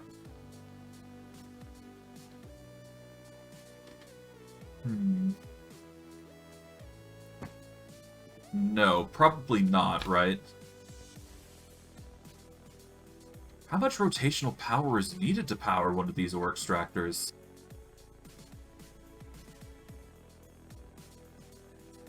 It needs to be fast, it has a high kinetic stress, it seems. So that's something we ought to keep in mind as we're going with this. Alright, resource nodes, yeah, obviously.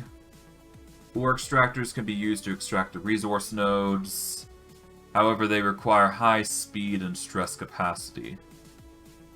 Extractors require drill heads to operate, which can be inserted by players by right-clicking, obviously.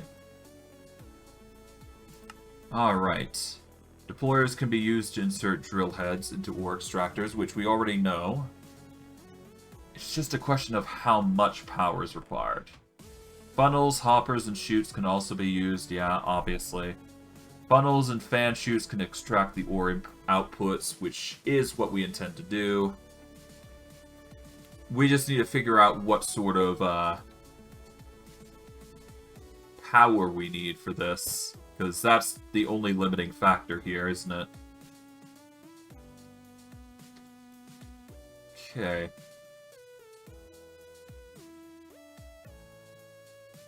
You know what? Let's actually make a crafting table here, just so we can sort things out.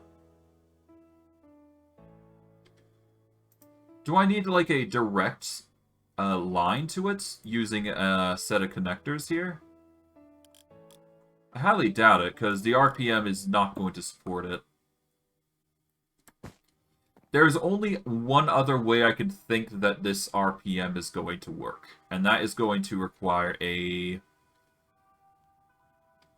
It's going to require a machine that I wasn't expecting to use, and even then, I don't think it's going to work.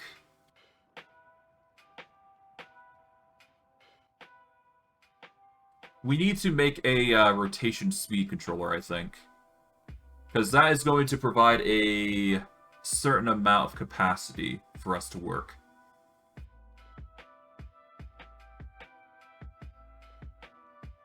Yeah. So it's... If we use this, then we can get a rotational pull set already. It will require us to rotate it on the bottom here and put it on the side. But that's the only way I could see this working in some capacity. We'll see. I'm still sort of spitballing ideas here, which it's gonna be needed either way, so... If I can't do this, I can't exactly make infinite nuggets of ore, right? So we are just going to have to hope that it's going to work with what I've got in mind. Which is hit or miss.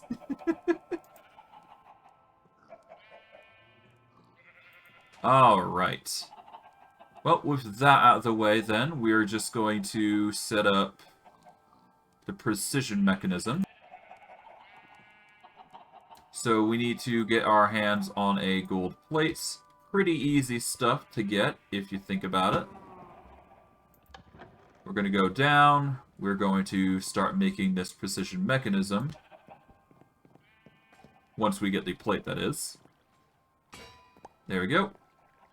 Alright.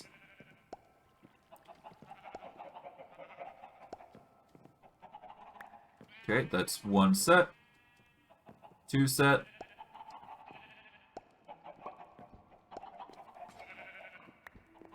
Alright. Three.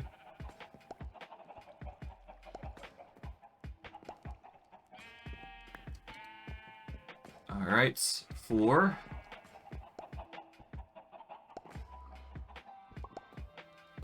And finally, 5. Here we go. Now, if only I could get infinite andesite and iron, that'd be lovely. But, I digress. Okay.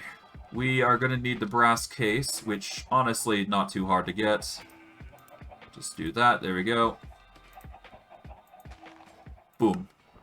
Rotation speed controller. I'm not sure if this is what we need, but I'm hoping it's what we need, honestly, because this is the only way I can think of getting what we need in a reasonable manner. Because this can get up to 256, I'm just not sure if it can go any further than that. Well, worst case, if it doesn't work, we'll figure something else out, right? Alright, so we need to rotate this. There we go. Now, if I put in the big gear... Oh, it seems like something's done here. I'm not sure if this actually will work, but we'll see. Well, it's actually linked up, so...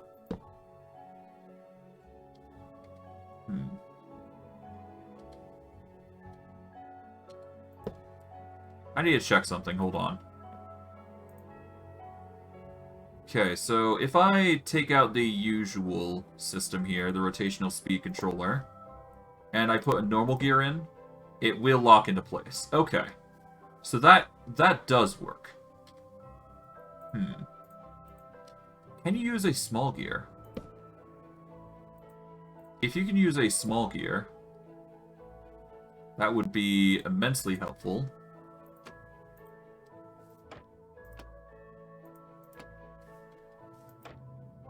No. We need an actual big gear for this. Okay. So, in order for the big gear to work, yeah, okay, so... The big gear would work. So, would we need another big gear to make this just rotate on its own? That is the question, is it not? I guess we'll see. Alright, let's put the rotation speed controller in. Rotate it. Set up the large gear, like so. Now, if we set it up there, that should rotate in its respective form, because it's going 90 degrees. I'm not sure if that's going to increase the capacity of it.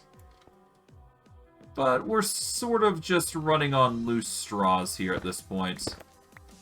And just sort of hoping something works.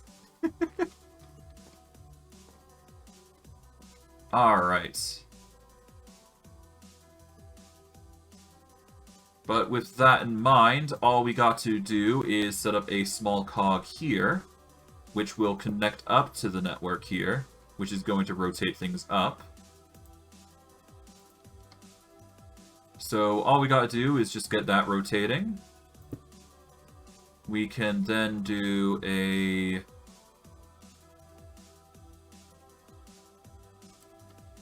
Yeah, so if we do that, we can then do a bit here, and then we can set up a shaft here, so that way we can do an encased chain drive here, and set it up like so, so that way it's in the middle. And then set up the electric motor. We want it to be 128 starting out. Okay, we are going to get the empty spool here. Alright, there we go. We will use 4 connectors to set things up. Okay, this is so we get optimal power points. Okay, I know it's not going to work here. Okay.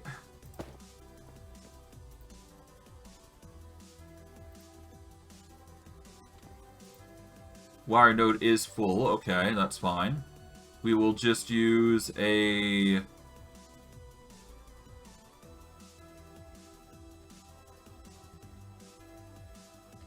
You know what? I got a better idea. If we just chop that down, there we go. We will put... actually, you know what? Never mind.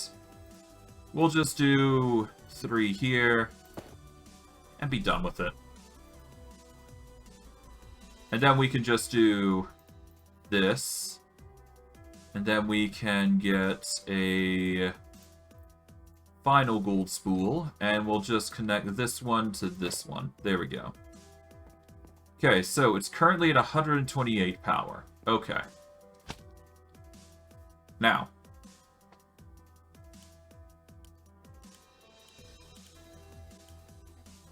Okay, currently that rotational pull is at 16. Okay.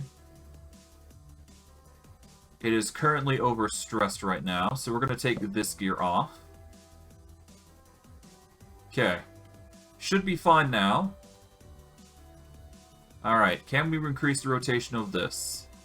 Yes.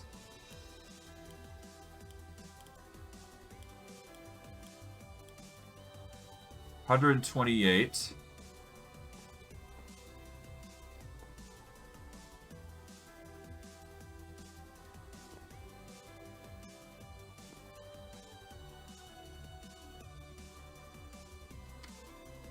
Oh, wait, hold on. Hold on, hold on.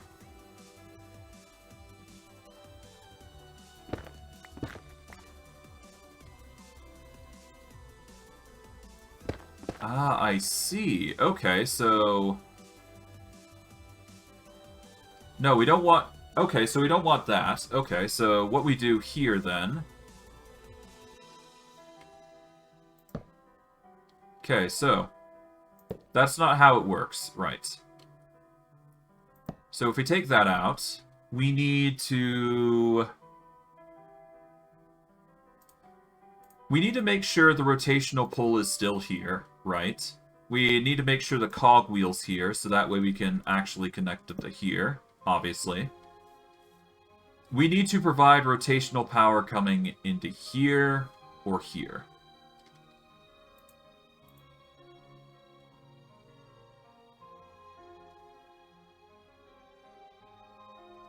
Okay,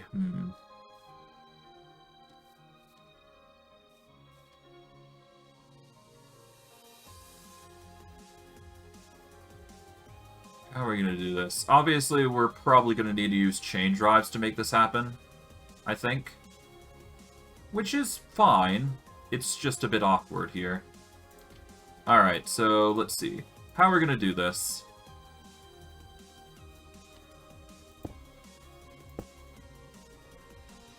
Yeah, no, that's not going to work.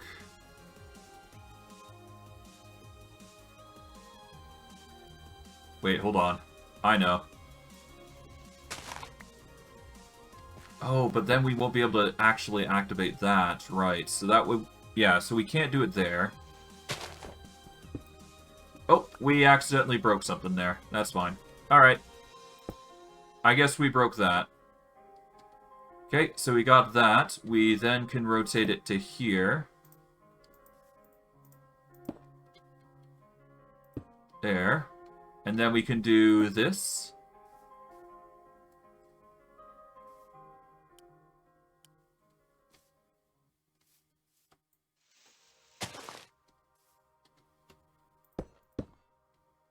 Okay, so that's connected to there. Okay. We can't go any further there because we lose the iron node. I accidentally broke that iron node, so I guess we're just sticking with this one. Okay, we go here. There we go. Okay, that just straight up breaks the system, apparently. Okay, so the rotational speed controller actually doesn't work that way. Can we not increase the capacity of it?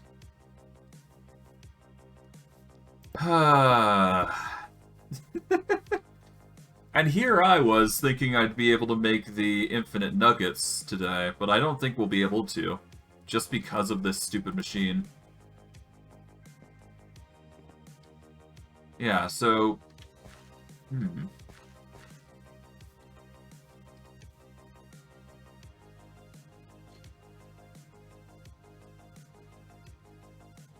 Okay, so hold on. In that case...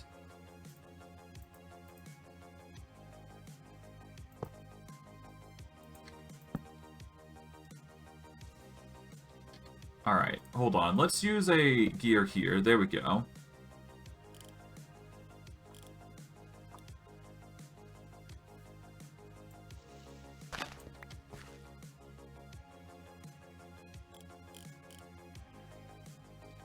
Oh, I see. So if this is given rotational power, you can actually increase it to an insane amount this way. Oh, I see. Okay, so I just got to reverse the polarity here. Essentially. At least that's how I'm seeing it currently. Alright, in that case, I don't need to have all this lux... Well, I guess I'm going to need this bit at least, but... That does mean I've got to figure out how I'm going to get the rotational speed working here then. Okay, so... If I want the rotations to work, I'm going to need to set up... I need to set it in such a way that the gearbox... that I don't need a gearbox, preferably. Although it's kind of looking like I'm gonna have to make a gearbox. Hold on. Okay, yeah, gearboxes, yeah, I can get bulky. A sequenced gear shift. What would that do? It relays rotation, okay, so that's not good.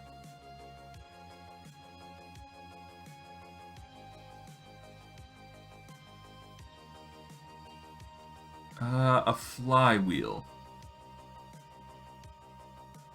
Okay. That's not what we need. Rotation speed controller. Nope. That's not what we need.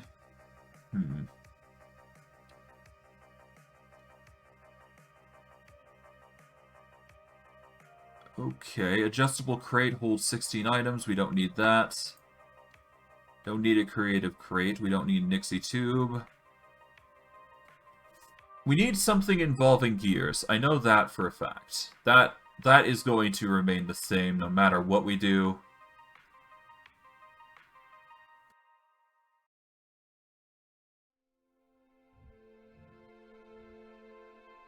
Okay, is there any broken gearboxes? No, it doesn't look like. Okay, so what we do here then, we want to rotate this. Okay, so we want a gear shift to be placed here, I guess. We rotate it so it actually faces there. We need a gearbox itself. So that way we can get the rotational pull out of it. Okay, so we take one gearbox. We need to rotate it to be a vertical gearbox here. And we have it rotated into there. That way it works rather well there. Gonna take these out temporarily, so that way we can do this properly.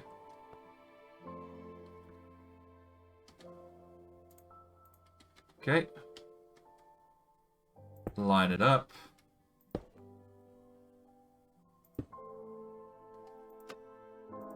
There we go.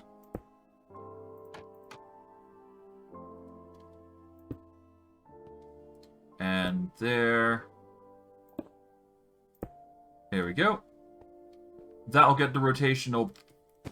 yeah, that'll get rotation on the system here that's going the right direction. Okay.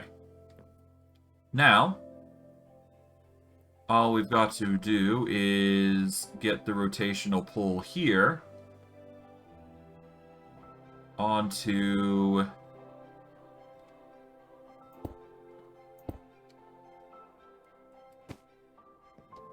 Well, hold on. Let's just take these. There we go.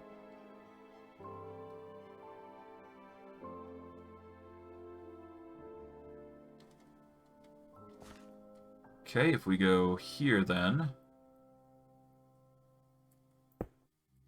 Okay. This is really complicated.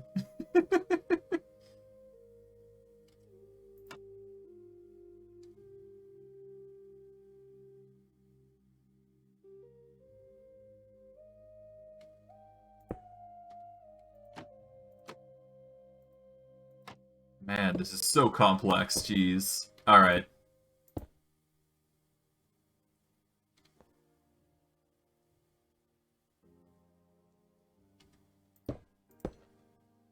Okay, hold on.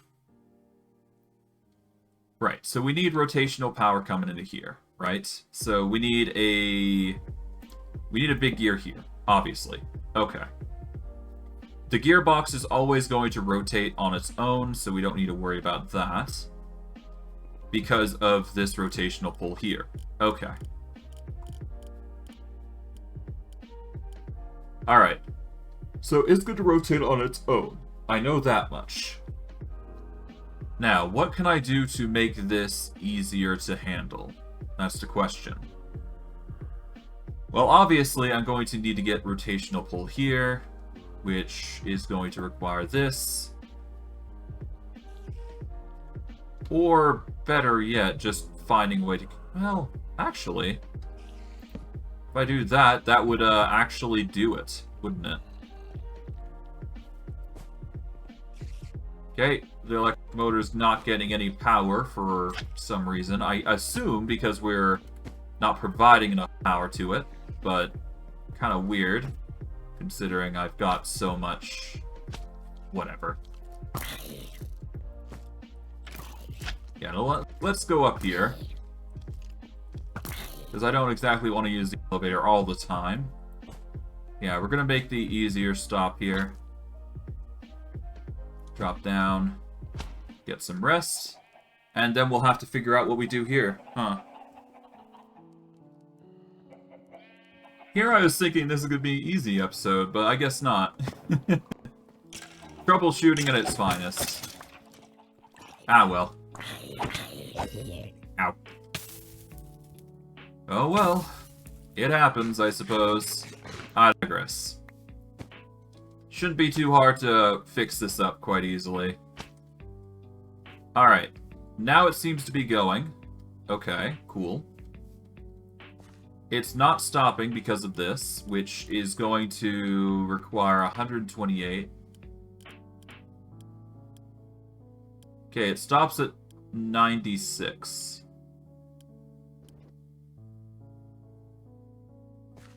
Oh! It's beginning! Oh my god. Can we get to 64? No, we can only get to 48, but this is still enough for it to actually produce power. It's not rotating with enough speed, though. Okay. So it is working. That is the golden thing that we need to worry about. So, let's see. Can we increase the pace to 196? No, because it starts to lose power at that point. Which is a bit of a nuisance. Okay, so we need to find a way to give this more rotational power without having to sacrifice so much.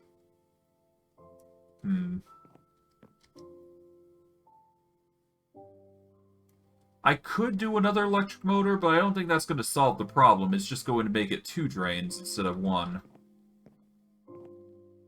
The alternate method I can think of is literally just finding or making water wheels to compensate for this job here.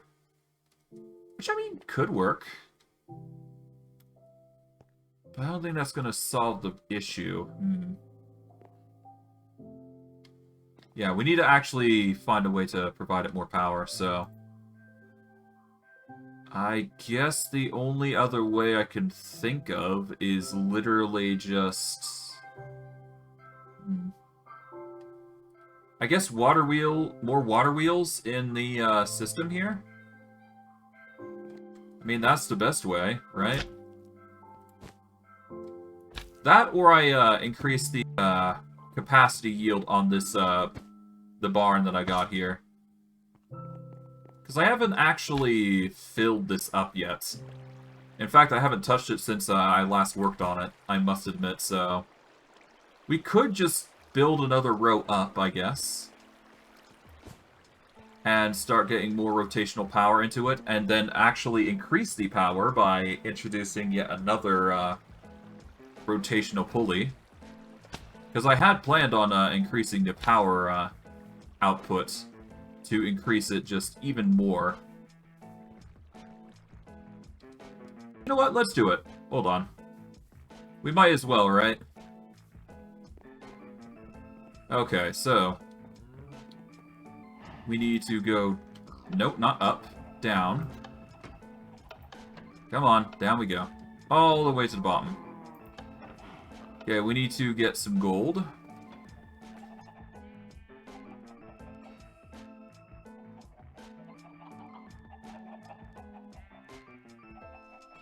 Okay, we take the gold plate here. We press it down. There we go. We run it through the system to get an advanced circuit. Or at least try to. Well, precision circuit, I should say. We're going to make another rotational pulley, I think. And we're going to try and increase the pace of the mechanism that we've got set up. So, we'll start there, I'd say. Okay, 4, and I do believe we need to go this one more time, but it should work all the same. And one more runabout. 1, 2, 3, done. Perfect. Alright.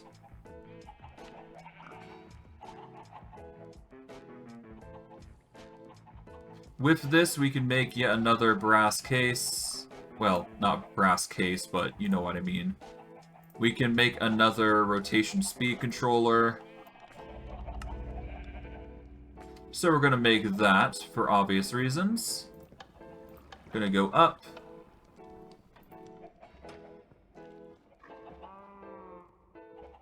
Gonna take a sling with us because we will need it to access the roof here. For at least this particular build. Although, now I think about it, couldn't I just... I should be able to... I'm gonna take the sling either way. There we go. Now, all we gotta do is just break in. Literally, we'll just break into the corner here. Well, actually, no. Maybe not here. All the same, we should be fine. Oh, whoops. Cut that out. There we go. Let's just break in through, I guess, here. Yeah, we'll break in through here. Or we'll break in one block in. There we go. That works for me. Okay.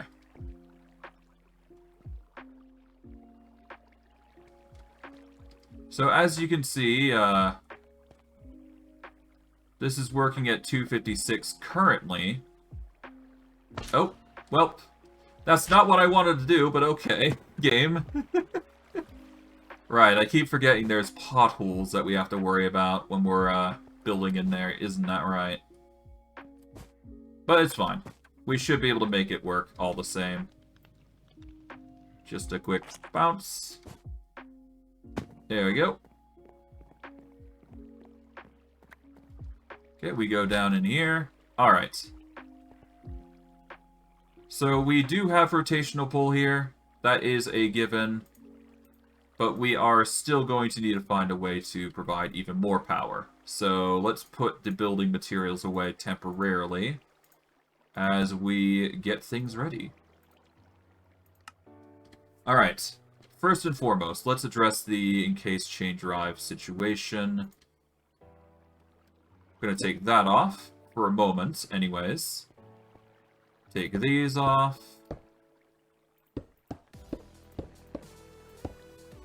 Okay, there we are. Now,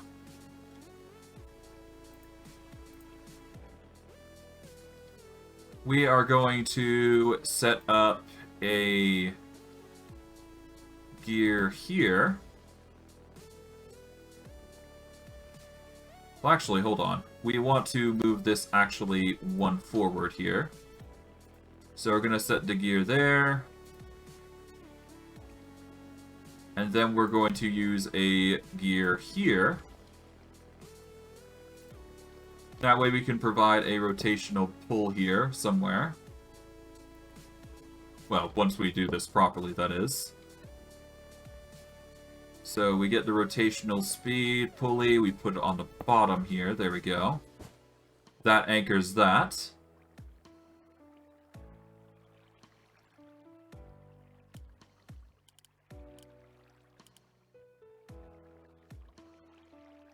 Okay, so that...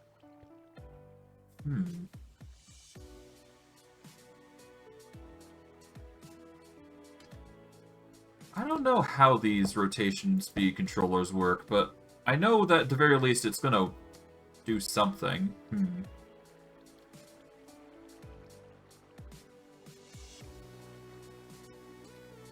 Okay, what happens if I put the rotations... Oh.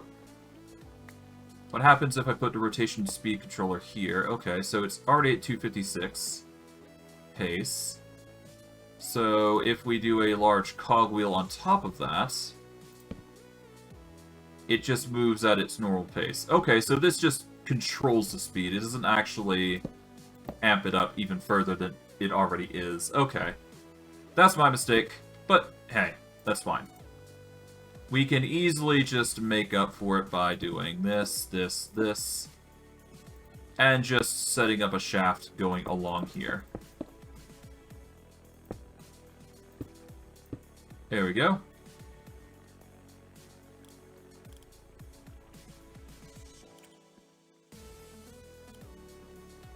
Okay, rotate.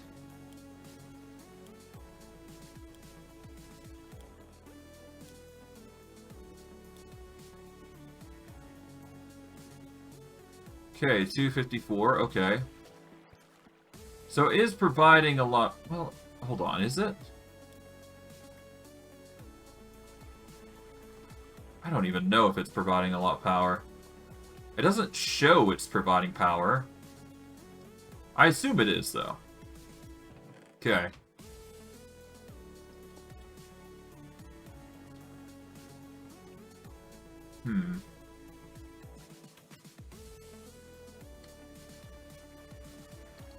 Well, regardless, the rotational controller should be working on... Well, it works on a mine, I know that much. We just need to provide this more alternators, I guess?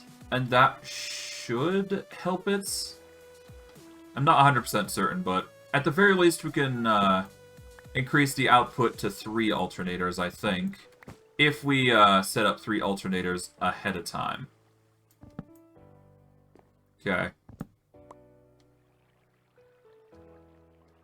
So I guess what we do is we're going to need to set up 3 alternators now. But we should be able to make this work, I think.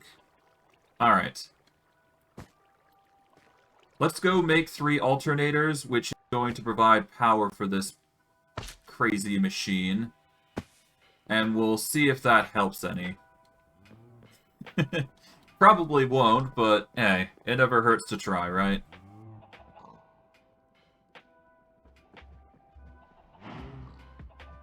Okay, alternators are heckin' expensive, but required. Alright.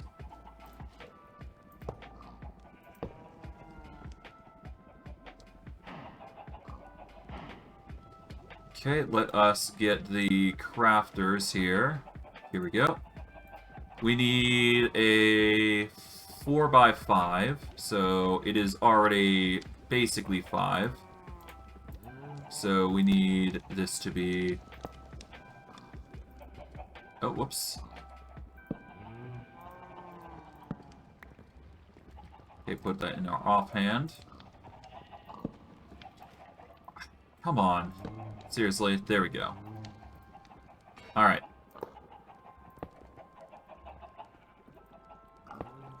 Okay, 3, 4. There we go, 4. So 5x4. There we... Oh, nearly.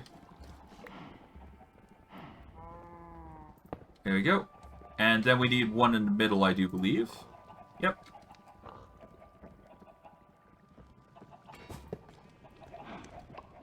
Okay. Now.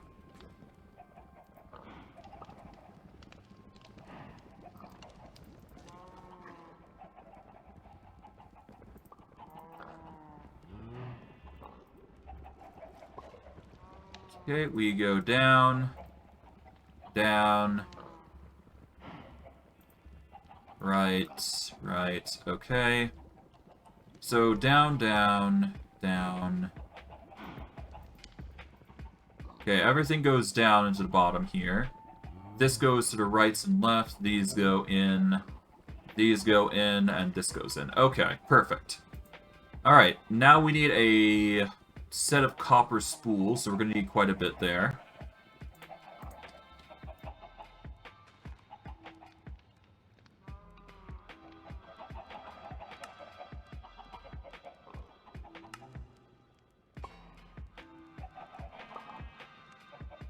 Okay, that is 7 copper spool. We need a capacitor. We will put some of this stuff away here. Okay, basalt can go. There we go. We need iron plates.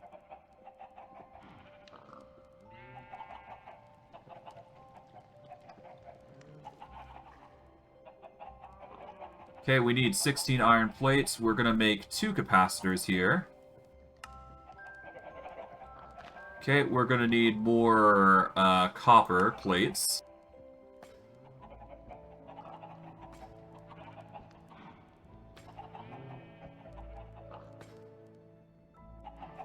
Gonna turn all this copper into plates, so that way we can get more wire, obviously. Okay. I guess we'll start setting up things.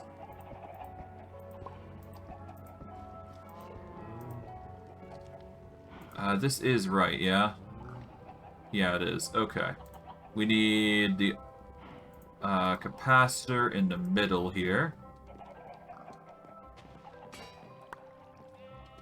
Start putting the 9 copper in.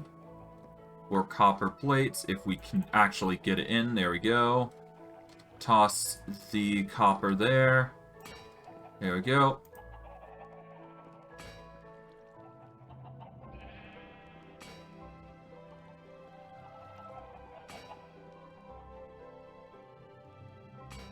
Two iron rods are needed for this. We're going to need an advanced circuit, so I guess we set up the integrated circuits here.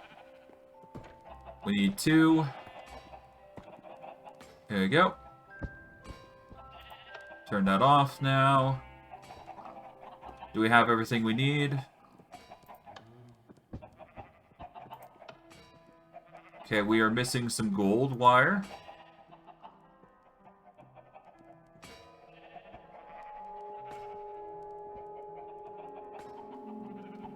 This is taking a while, but it's necessary, else we won't be able to make this system here.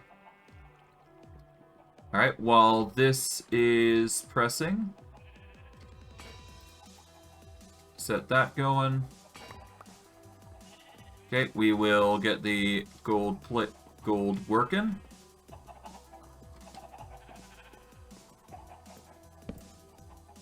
Okay, we will take this, there we go. Put the golden sheets in temporarily. Get the gold. Place that down, there we go. Get those, so we get the gold wire. Copper sheets go in, there we go. Put in that there, get the gold wire here. Now we get the capacitor, place that in, there we go. There we are. Now, take the advanced circuits, because now we got 2. Alright, we need to set up the shaft up top here. We can actually just quickly connect these, because we can. That'll make our job infinitely easier, slightly, I should say. There we go. Oh boy. Okay. Close these up with iron plates. Put in the advanced circuit on the very bottom and iron rod in the middle. Now we just need the copper. Take that. There we go. Copper wire's done. Now we can make the more alternators, obviously.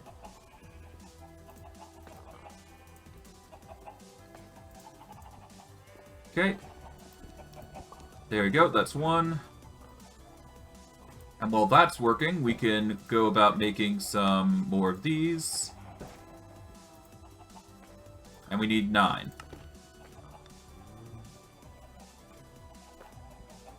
Okay, thankfully we had just barely enough for 9, so that's good. Okay, that's another alternator added to the list. Come on, grab it. There we go.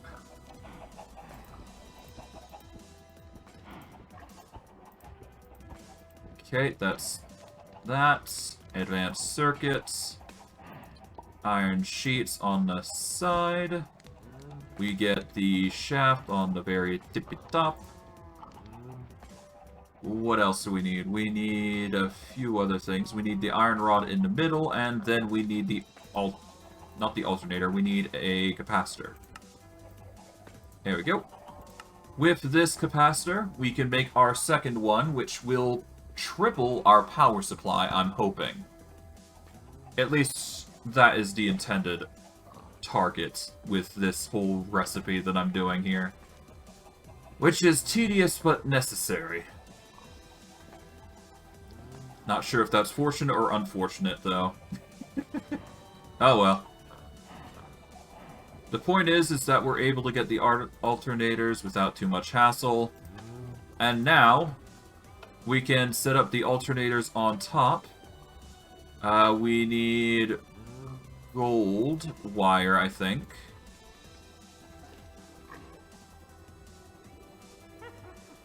Yeah, we need gold spools, I believe. So we'll put those away.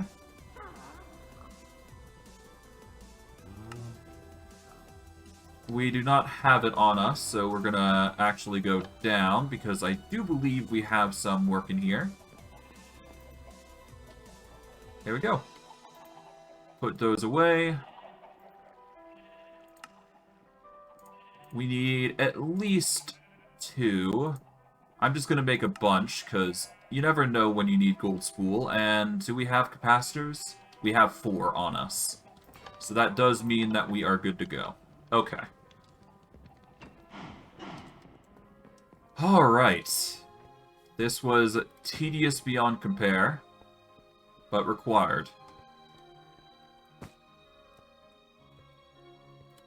Now let's hope we have enough rotational force in our machine to provide what we are looking for here. Right, sling.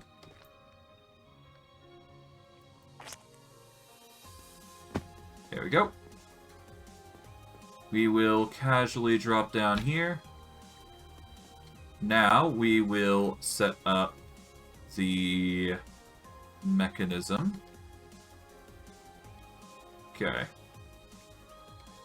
Alternator goes there. We want to rotate it, though.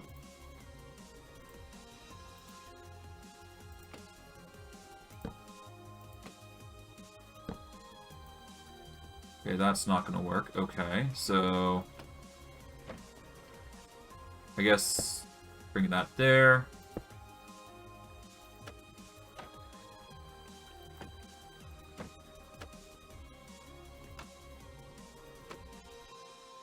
Okay.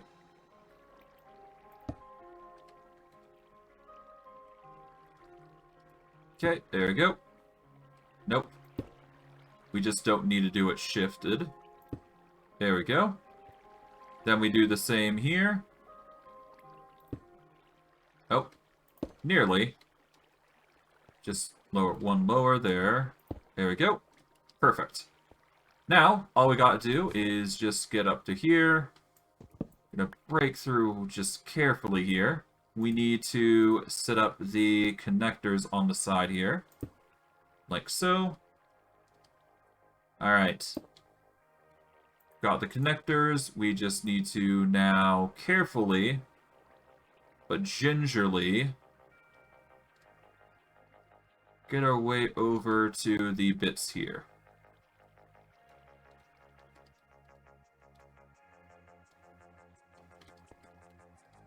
Okay, so I can actually walk on this. Oh. Somehow I made it there. Okay. That's one. Alright, wire connector selected. There we go.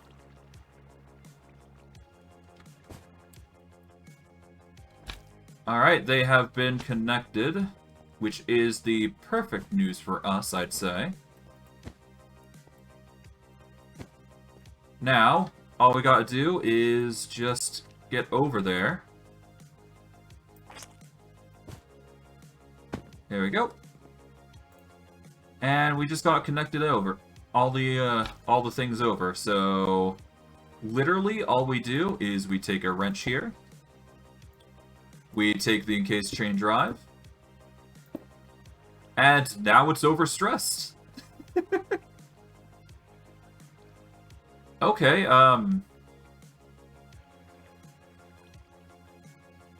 add more sources to slow down the components with a high stress impact. Honestly, all we really need to do is just remove one of these, and then we're good. Yeah, because it is moving at 256 already, so that is probably the reason why it's so stress-induced. But that's fine. We are here to provide as much power as we possibly can, so... Alright, I guess we're gonna need more potent power, I guess, so... I'll do more of that later on. As it stands, we only really need 2, I figure, so that's just sort of my hope, that we only need 2. But hey, the more power we get, the better, after all, so... This is just an investment into the future. Alright, but I digress. Twice the power means more fuel to work with. But that does mean that... Do we have enough power to make this work? Yes, because it's double the power, we actually get more rotational pull out of this. Still requires more speed, though. Is it running? No, no. We can go higher. Still requires more speed. Just not enough. Okay. We're getting there. Now, is it enough if we crank it up again? Okay, we're seriously running power like crazy at this point. Okay. It is still not disabled, so that's good. Can we increase the capacity now? It is not rotating enough speed. There we go. Just barely enough. Okay. It's at its lowest speed, of course. And can we actually increase it to 128? No. We can only get it to 112, I think. But it's still just barely enough to start getting us iron ore pieces, which is the core thing we wanted to get in order to make the very little nuggets that we need. But hey, as long as we're starting to actually get the iron ore pieces, we're actually doing good.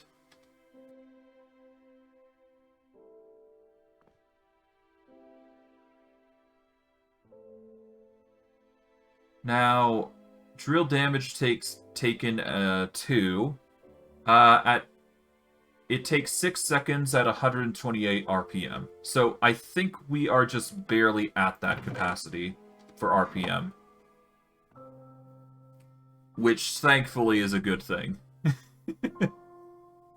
I was worried this was not going to work at some point, but hey. At the very least, we're getting the iron ore pieces, so that does mean that it's going to work infinitely now, so... Now we just need to set up the cable. So we need to go make an importer now, which is honestly quite easy now at this point. So importers are really easy to make. Alright.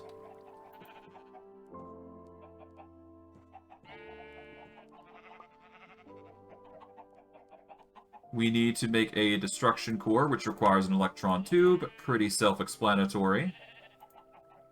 There we go. Put in the empty spool and a gold. We just need an integrated circuit, which we can easily make if we go down. I went up, so we need to go down.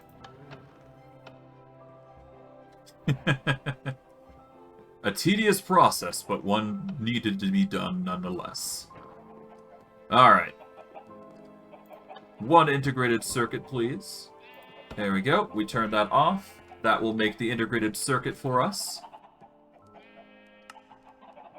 And we got ourselves an importer. Perfect. Alright. We go up now. And I honestly don't think we are going to be able to make the... I don't think we'll be able to make the infinite nuggets today, but I will try my best to, at the very least, get onto the path of doing it. But anyways, we just gotta put the importer here. And that is just going to import all the iron ore pieces that we get over the course of a small period of time. And these nuggets will be used in the processing of, well, making those string nets, obviously. Which is going to open up a facade of various other mechanisms that we can produce. But I digress. Okay, we need to go up. So we're going to go up to here. We need to get an endless resource. Well, we're going to need to set up the bin.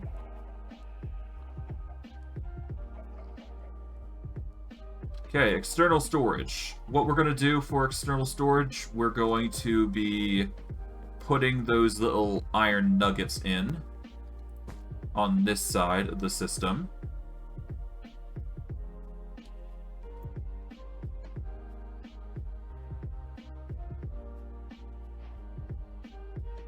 We finally got ore pieces, nice. We will set this up. We are going to whitelist with the intent of putting those nuggets in.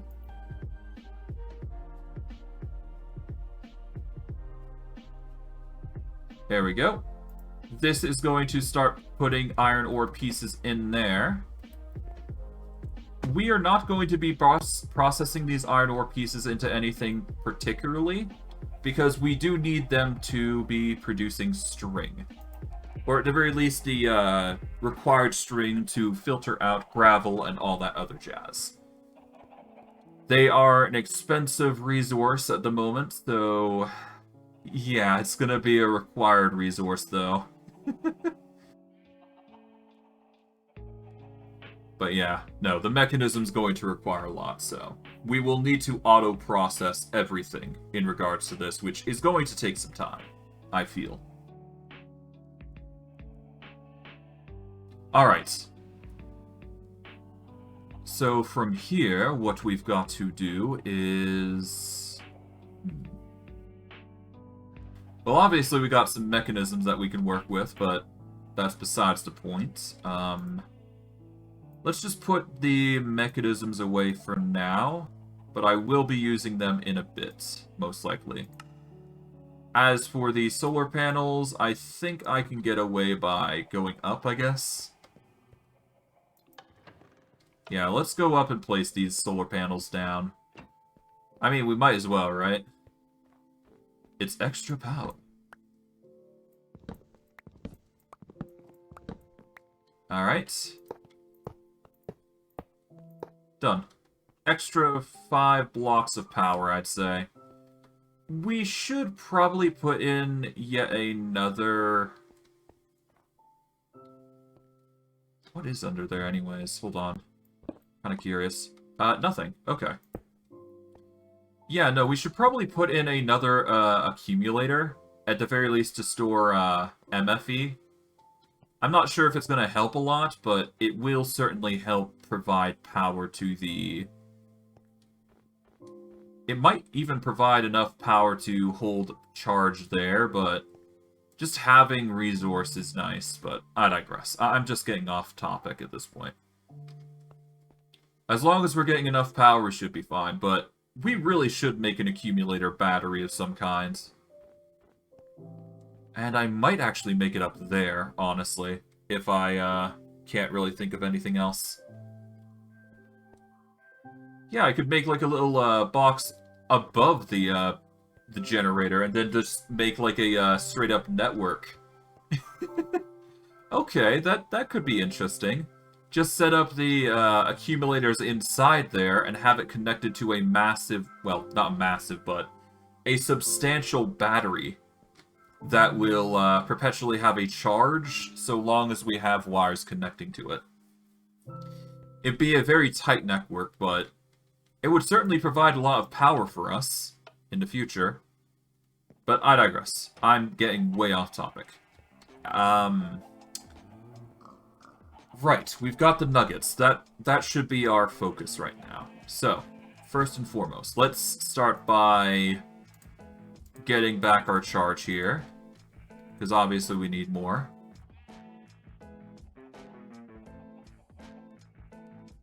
Okay.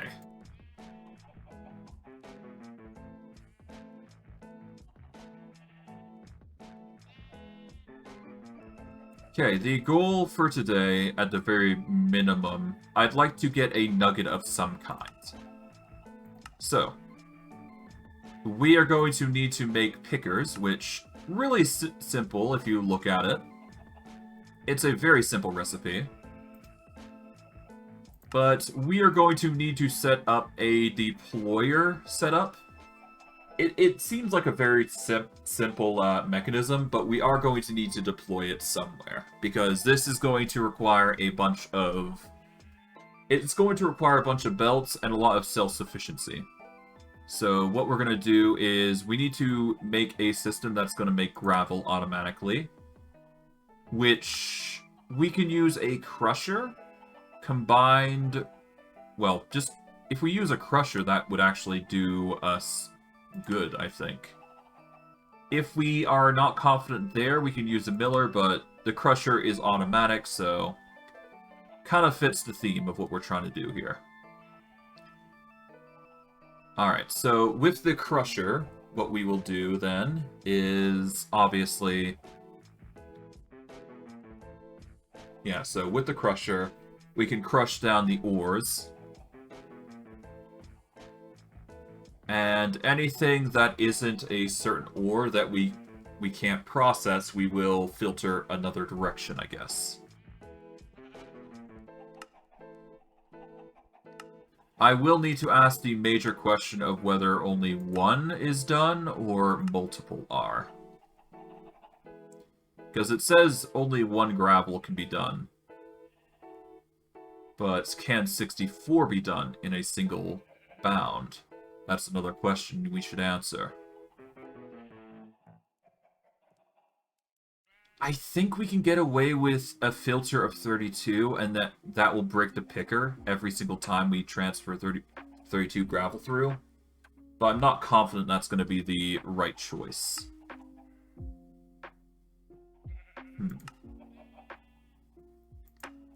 Yeah, there's a lot to think about, but I guess the best thing we can do is literally just test, right? So before we go anywhere, we're just gonna go down. And I guess the best way to make this happen is literally test it out. I mean, we've already got this generator of a thing here, right? So that is something that we got to consider, but nothing too crazy is going to be pulled from there, I imagine. Okay, we're also going to need to get rid of that house, but that shouldn't be a concern right now. So where should we place this? I like the idea of placing it over here somewhere.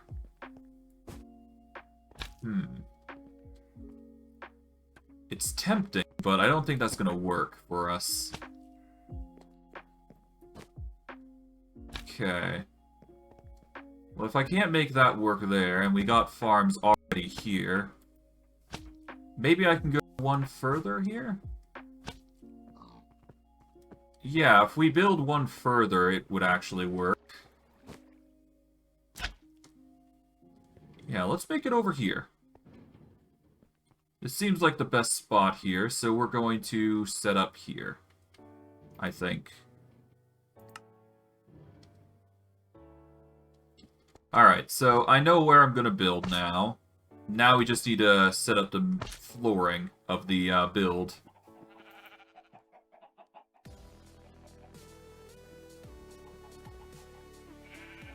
Okay, we take the paved granite here. Okay, we set up here in the middle. I guess this is the middle, is it not? It is just barely the middle.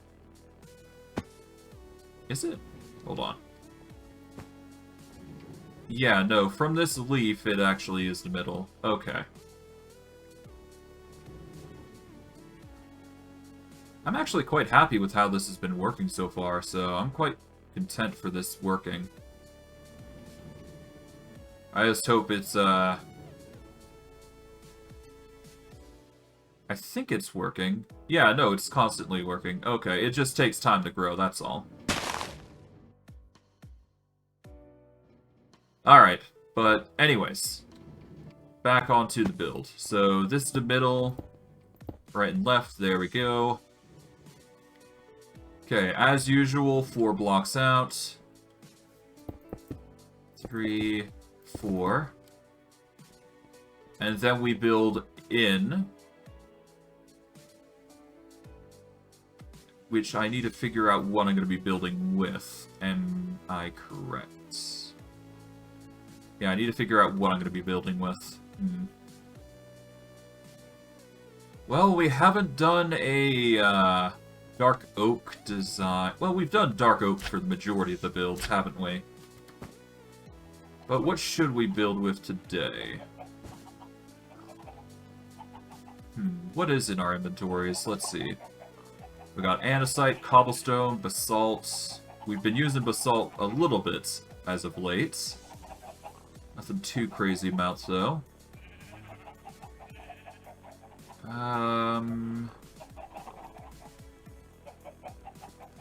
We haven't used nether brick. I don't think nether brick's gonna be appropriate for the build, I don't think.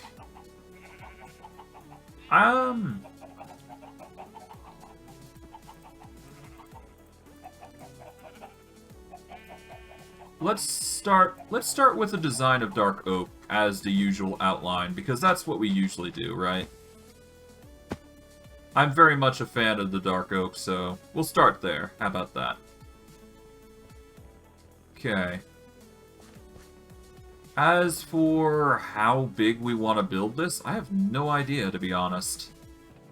It theoretically could be any size we want it to be, couldn't it? And we could build anywhere, as far as I'm aware.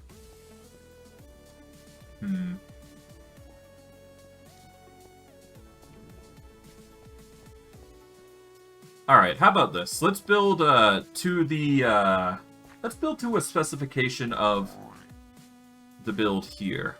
So we want to build here to here, so there we go. We'll make sure that's lined up, so that way we can line up the wood here, like so.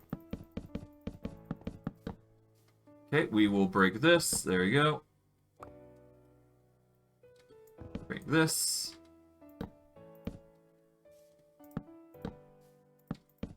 There we are. We don't necessarily need those side ones there, but we will still build according like this. There we go. And now we need to decide how long we want to go here. Because we could just make this any size we want, so... Let's see. Let's go for as long as we want here, I guess, so...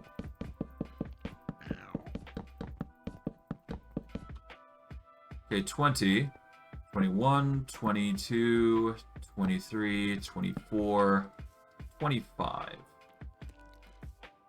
Well, hold on. Let's see, hold on. Let's see. So currently we've got a... one...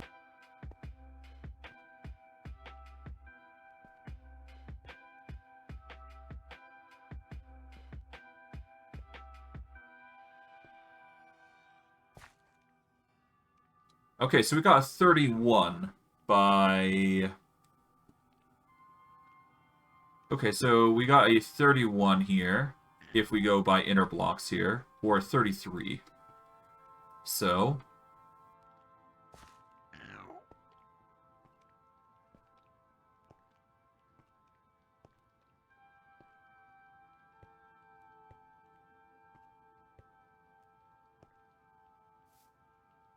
Okay, we can get away with a 25 inside, and then we can get away with a 27. It's a bit bigger than what I usually go for.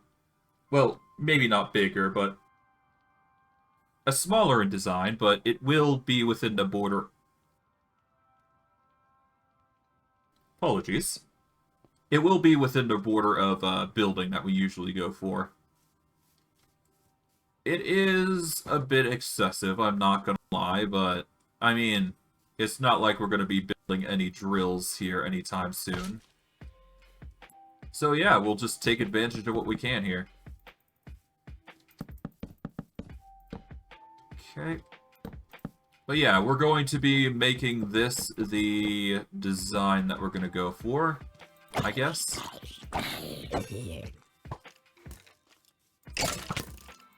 Get you out of the way, so that way we don't have to worry about you in the future.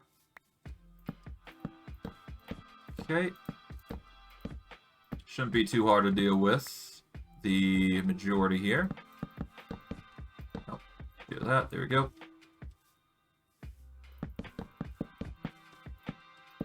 Okay. Yeah, we're gonna need a proper flooring, though, at some point here. Alright, we will close this up here. Like so. Done and done. We will line ourselves up to the bottom there. There we go. Alright. All we really need to do is set up grass here, but we shouldn't need to go that far. But we are definitely going to need machines here. So that is why we're going as far as we are in regards to design. So 3, 3. Okay. How do we want to do this? I guess the best way we can make this work is... Yeah, we'll start by doing lines here. and see how we fare there.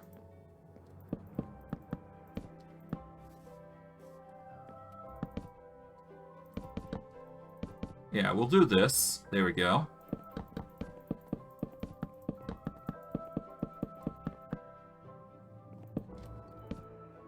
Okay, that way we have a nice little fallback line there.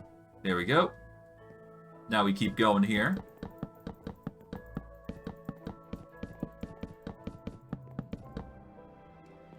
Place a fallback line there. There we go. Okay. Follow up with this. Pretty self-explanatory on what needs to be done.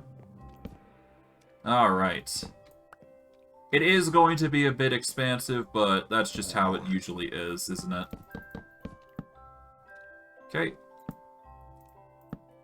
There we go.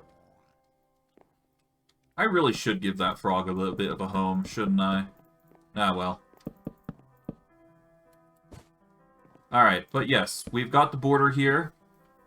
We are going to need to give it its own self-sufficient power. And of course we're going to need to set up farms for the others, but anything that we can produce regarding nuggets, using the sieve method that we're trying, shouldn't be too impossible here. So yeah, we need the picking method. Okay, what can we get via the picking method? So if we can get... So, gloom gourds, torchberries, gravel, glitter kelp. Okay, so 4 crops are the key components here. We need to figure out how we're going to auto-harvest gloom gourds, torchberries. We already know how to automatically harvest gravel, and then we need to deal with glitter kelp, which is actually grown like normal kelp. So this is an excuse to also make ourselves some infinite glitter kelp and seaweed, if we wish. But regardless, the nuggets will be used, and they will be made into ingots on a whim.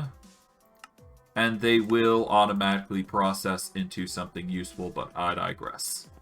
This is going to be our means to making more stuff. Alright. As for how we are going to go about the belt system, honestly, it should be self-explanatory. But just in case it's not, we will have to figure out a system that will work for us. It really depends on whether a stack is going to be triggered or not. So, let's actually test this before we do any further building, because this will dictate a lot of how we build the system. Okay, we now have the picker. So, what do I mean by test? Well, the easiest way is to literally get a stack of gravel.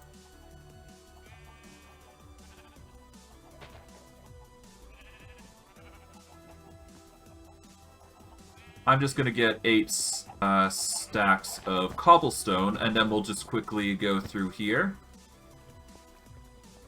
And we want to quickly just throw these in to get as much gravel as we possibly can. Because obviously we need to set that up, otherwise we won't be able to continue on with our build, for obvious reasons. We're going to go down into our testing area here. Well, ish, I should say.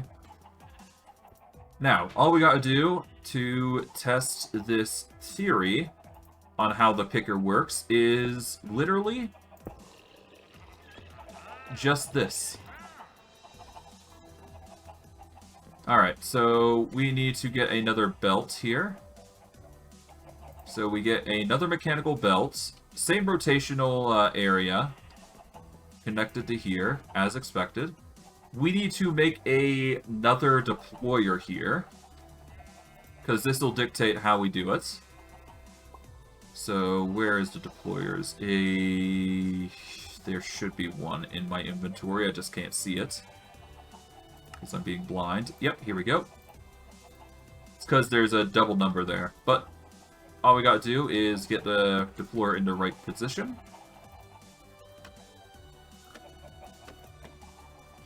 Okay.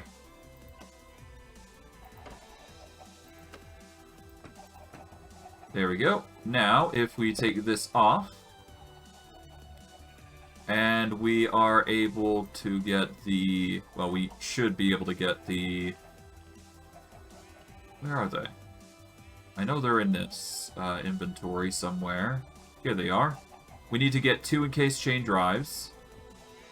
This will help it, Oh. Alright, I guess that's a problem. Let us take this out then.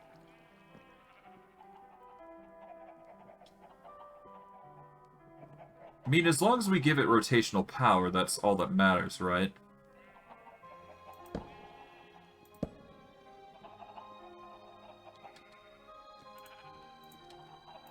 Okay, if we go for a smaller gear, then that would decrease the speed, I do believe. Yeah, if we decrease the speed, then it just means that it's going to work slower, right? So if we do a double cogwheel here... no, it doesn't work like that. Okay.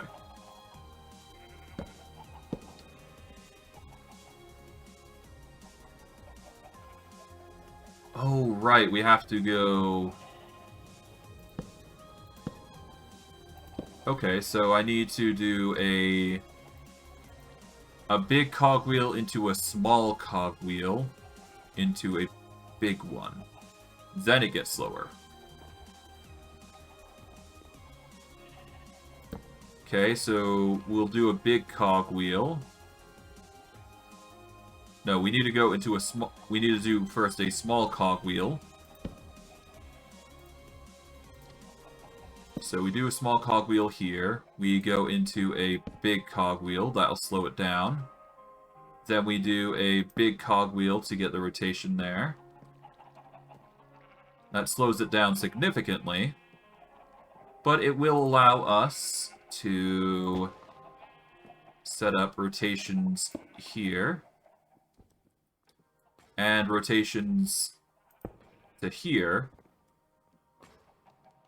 And we need to set up the picker here. And can we get away with another... Can we get away with encased chain drive here? Yes, we can. Okay, it's just going to be slower. That's all. Alright. Now, this will dictate how the picker works, because either it's going to use 1 durability for an entire stack, or it's going to be... Or it uses an... Alright, so... Here's how the system works, in theory. What I think it might do is it will give us... It will use 1 durability for an entire stack.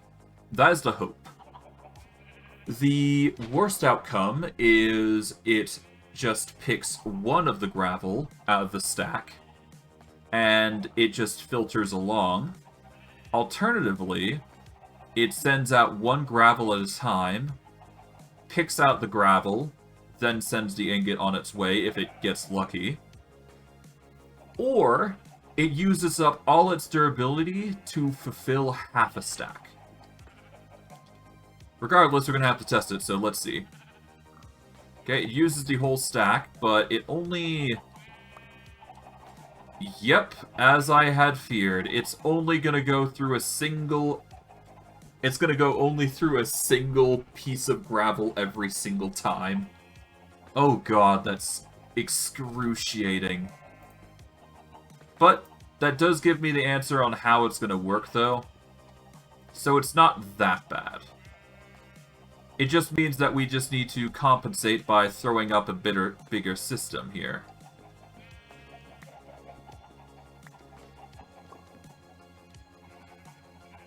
Wait, why isn't it even accepting 1? What? Is it not accepting because it's... Hold on. It's not even accepting. Hold on.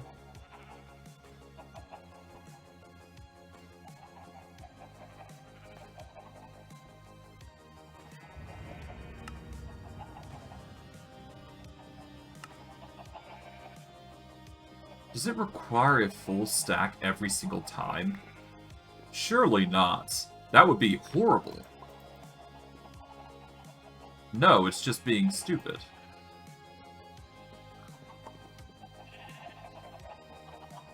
Okay, so what's the reason it's not working then?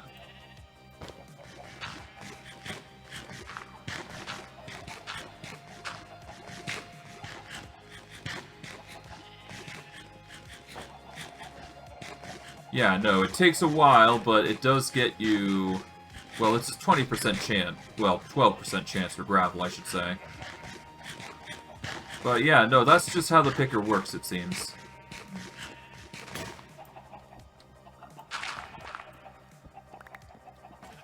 Okay, so... I managed to get 4 nuggets out of that entire stack, it seems, which does suck. I just hope, in regards to the system, it's not going to maintain being a problem here. Because if it just uses one durability, and it just doesn't even work at that point, oh god, this is going to be a horrible experience. Oh god. Yeah, no, that's... Oof. I'm gonna have to figure out a system, but I don't think I'm gonna be doing it today, unfortunately. Alright, well, I think I'm gonna wrap it up here. I've done plenty. I tried to get the infinite nuggets, but I don't think I'm gonna get there, so...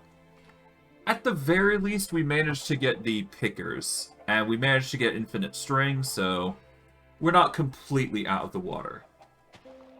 Just to show you how I got infinite string, because you already know I've managed to make it through here. Flax is a crop you can grow. And I've already set it up beforehand, so that way I can grow in this farm here, I do believe. It should be somewhere here. Yep, right here. So what happens is the flax gets harvested, and it just basically goes there. There's a few other crops that we do have here and there. Nothing too crazy. I think I broke some of it. But it's not that big a deal, to be honest. I could care less. Besides, I got plenty of seeds to make up for it, so... Let's actually set that up. One sec.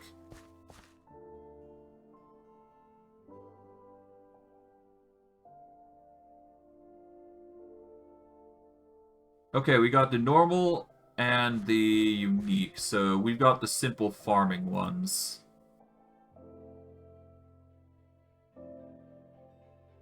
Okay, let's set up the simple farming ones here. I mean, we might as well, right? They are part of the crop unit. We also have cotton if we wish to utilize that as well, so... You have multiple ways to get infinite string in this mod pack, so it's not that hard to get. That's why I'm thinking the picker design is not impossible to work into the farm. Tedious, sure, but it's still viable, I'd say. But I digress. This just means that we gotta figure out what we're gonna do with cotton, which honestly shouldn't be too hard. Yeah, cotton can make us... Oh, it just makes us white wool straight up. So yeah, no.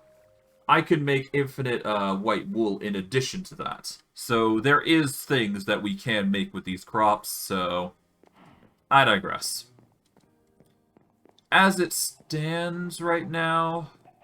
I mean, I guess I could continue building. I guess we got a bit more time in us. Why not? Yeah, why not? Let's make some progress in building. Why not? Let's see.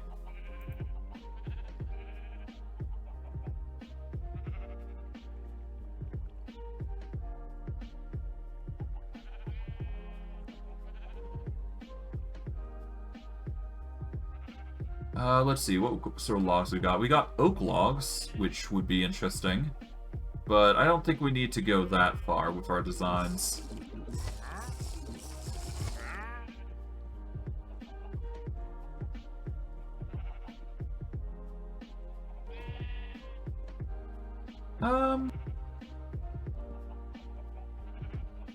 I don't know. There could be any sort... You know what? Let's leave it for next time. Maybe we'll figure it out later. Alright, but yeah. We've got the basis for a border that we're going to be using for the picker system. I'm going to have to experiment on how pickers work or even look up a tutorial or something just to figure out what pickers do and how they work and everything. My worry is that the system will not work as I've got it planned in my head, because if pickers are not going to be used during one use of their life, well, after the first use of their life, then that just means the pickers are going to become obsolete really quickly. Meaning our objective to make a farm using them might be in jeopardy. Meaning that we can theoretically make it, but it's not going to be the most viable source of picking, is what I mean. But that is all things we will have to figure out over the course of the stream in the future. But I digress. I'm gonna wrap it up here. I'm quite satisfied with what we've done so far in this series. Like, I mean, we've managed to make a forge, we've got a barn, we've got a power supply, got a few farms working. We managed to get this little gem set up as well, which I think I'm going to duplicate in the case of making the glitter kelp and actual kelp. But yeah, for next stream, there's going to be either a divergence here. Either we are going to be focusing on the picking farm, or, until I figure that out, I'm going to be focusing on a different set of farms. Namely, I'm going to start growing gloom gourds, I think they're called. So we're going to try and see if we can make those grow at some point. And I'm going to try and get glitter kelp as a growable crop. As well as one other crop, I believe. Hold on.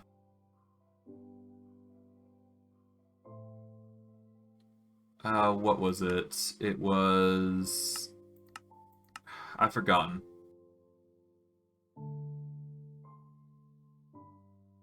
Yeah, give me a second. Okay. Here we go. Deployer. Here we go. We are going to... Yeah, we're going to make gloom gourds. We're going to make torchberries. We're going to try and make glitter kelp. And we're going to try and figure out this whole system regarding pickers and whatnot. As for whether it'll be an effective system or not, I honestly don't know. But for the sake of getting infinite copper, Storagium, Regalium, and iron, it's something we're going to have to hurdle over anyways, so... Yeah. We'll have to figure it out next time. But, I digress. Let us take a quick rest first, so that way we get a chance to recover. And yeah, I'm gonna wrap it up here, I guess. Like I've said before. But I digress. Yeah, I'm quite satisfied with the results of how the series is going so far, and I hope you guys are enjoying it your times as well. But I digress.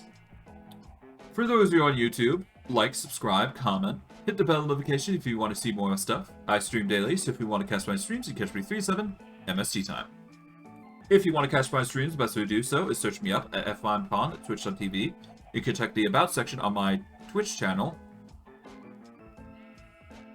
or my YouTube channel, or my YouTube channel in general for my Twitch and Twitter. Or you can check the link down below in the video description of the video you're currently watching. Apologies, I had a brain fart there. For those of you on Twitch, or those of you from YouTube come from Twitch, welcome. Your support is always appreciated. The more support I receive, the more content I give you guys. Once I hit 3 concurrent viewers, I should be able to reach affiliate status, which will allow me to give you guys even more content to look forward to. Basically, concurrent viewers means people watching my stream, so if you're willing to come in and watch my stuff, even if it's just 1 or 2 people, it really does help me out, and it's always appreciated. But yeah, for those of you on Twitch who want to get to YouTube, you can use the YouTube search bar and search up F5 You can scroll down from the Twitch stream, and if you see a YouTube photo, if you click that photo, it'll direct my YouTube channel. Or you can check the VOD section, and you should be able to see the VOD description, which should have a link or two, which you can copy and paste into your browser. Either way works, really depends on you. Or you can look at the end title screen for other options, if you are so inclined. This is mainly for YouTube, though, so... apologies for you guys on Twitch. You don't get an intro, but YouTube does, so... I guess if you want to see that, you can check it out. If you want to watch my older videos, best way to do so is on YouTube. It has everything since day one, so if you're looking for something specific, such as the entirety of my Go Create the Goblin Baker streams, that is the best way to do so. If you want to see my new stuff, the best way to do so is on Twitch. I stream every day at 3/7 Mountain Standard Time, from Monday to Saturday, so if you want to catch my streams, that is the best way to do so. Make sure your time zone is correct if you want to catch my streams, but if you don't want to, there's always VODs that you can watch, so as long as you guys are enjoying yourself, that's all that matters to me, but your support is always appreciated. But yeah, for those of you who want to watch my 6 newest videos, the best way to do so is on Twitch. Posting videos is going to be slightly slower from now on, because I'm going to try and be posting in the mornings, or at the very least, I will post... I'll try and post in the mornings or something, but I'm going to have to see how editing goes with the video that I'm going to be posting, because I need to put in the intro and the outro, and then, yeah. But we'll have to see. But yeah, I think that is it. Is there anything else I missed? I don't think I did. No. I guess that's it. I hope you guys enjoyed today's stream. I know I did. And I'll see you guys next stream. Take care, everyone. And have a good day.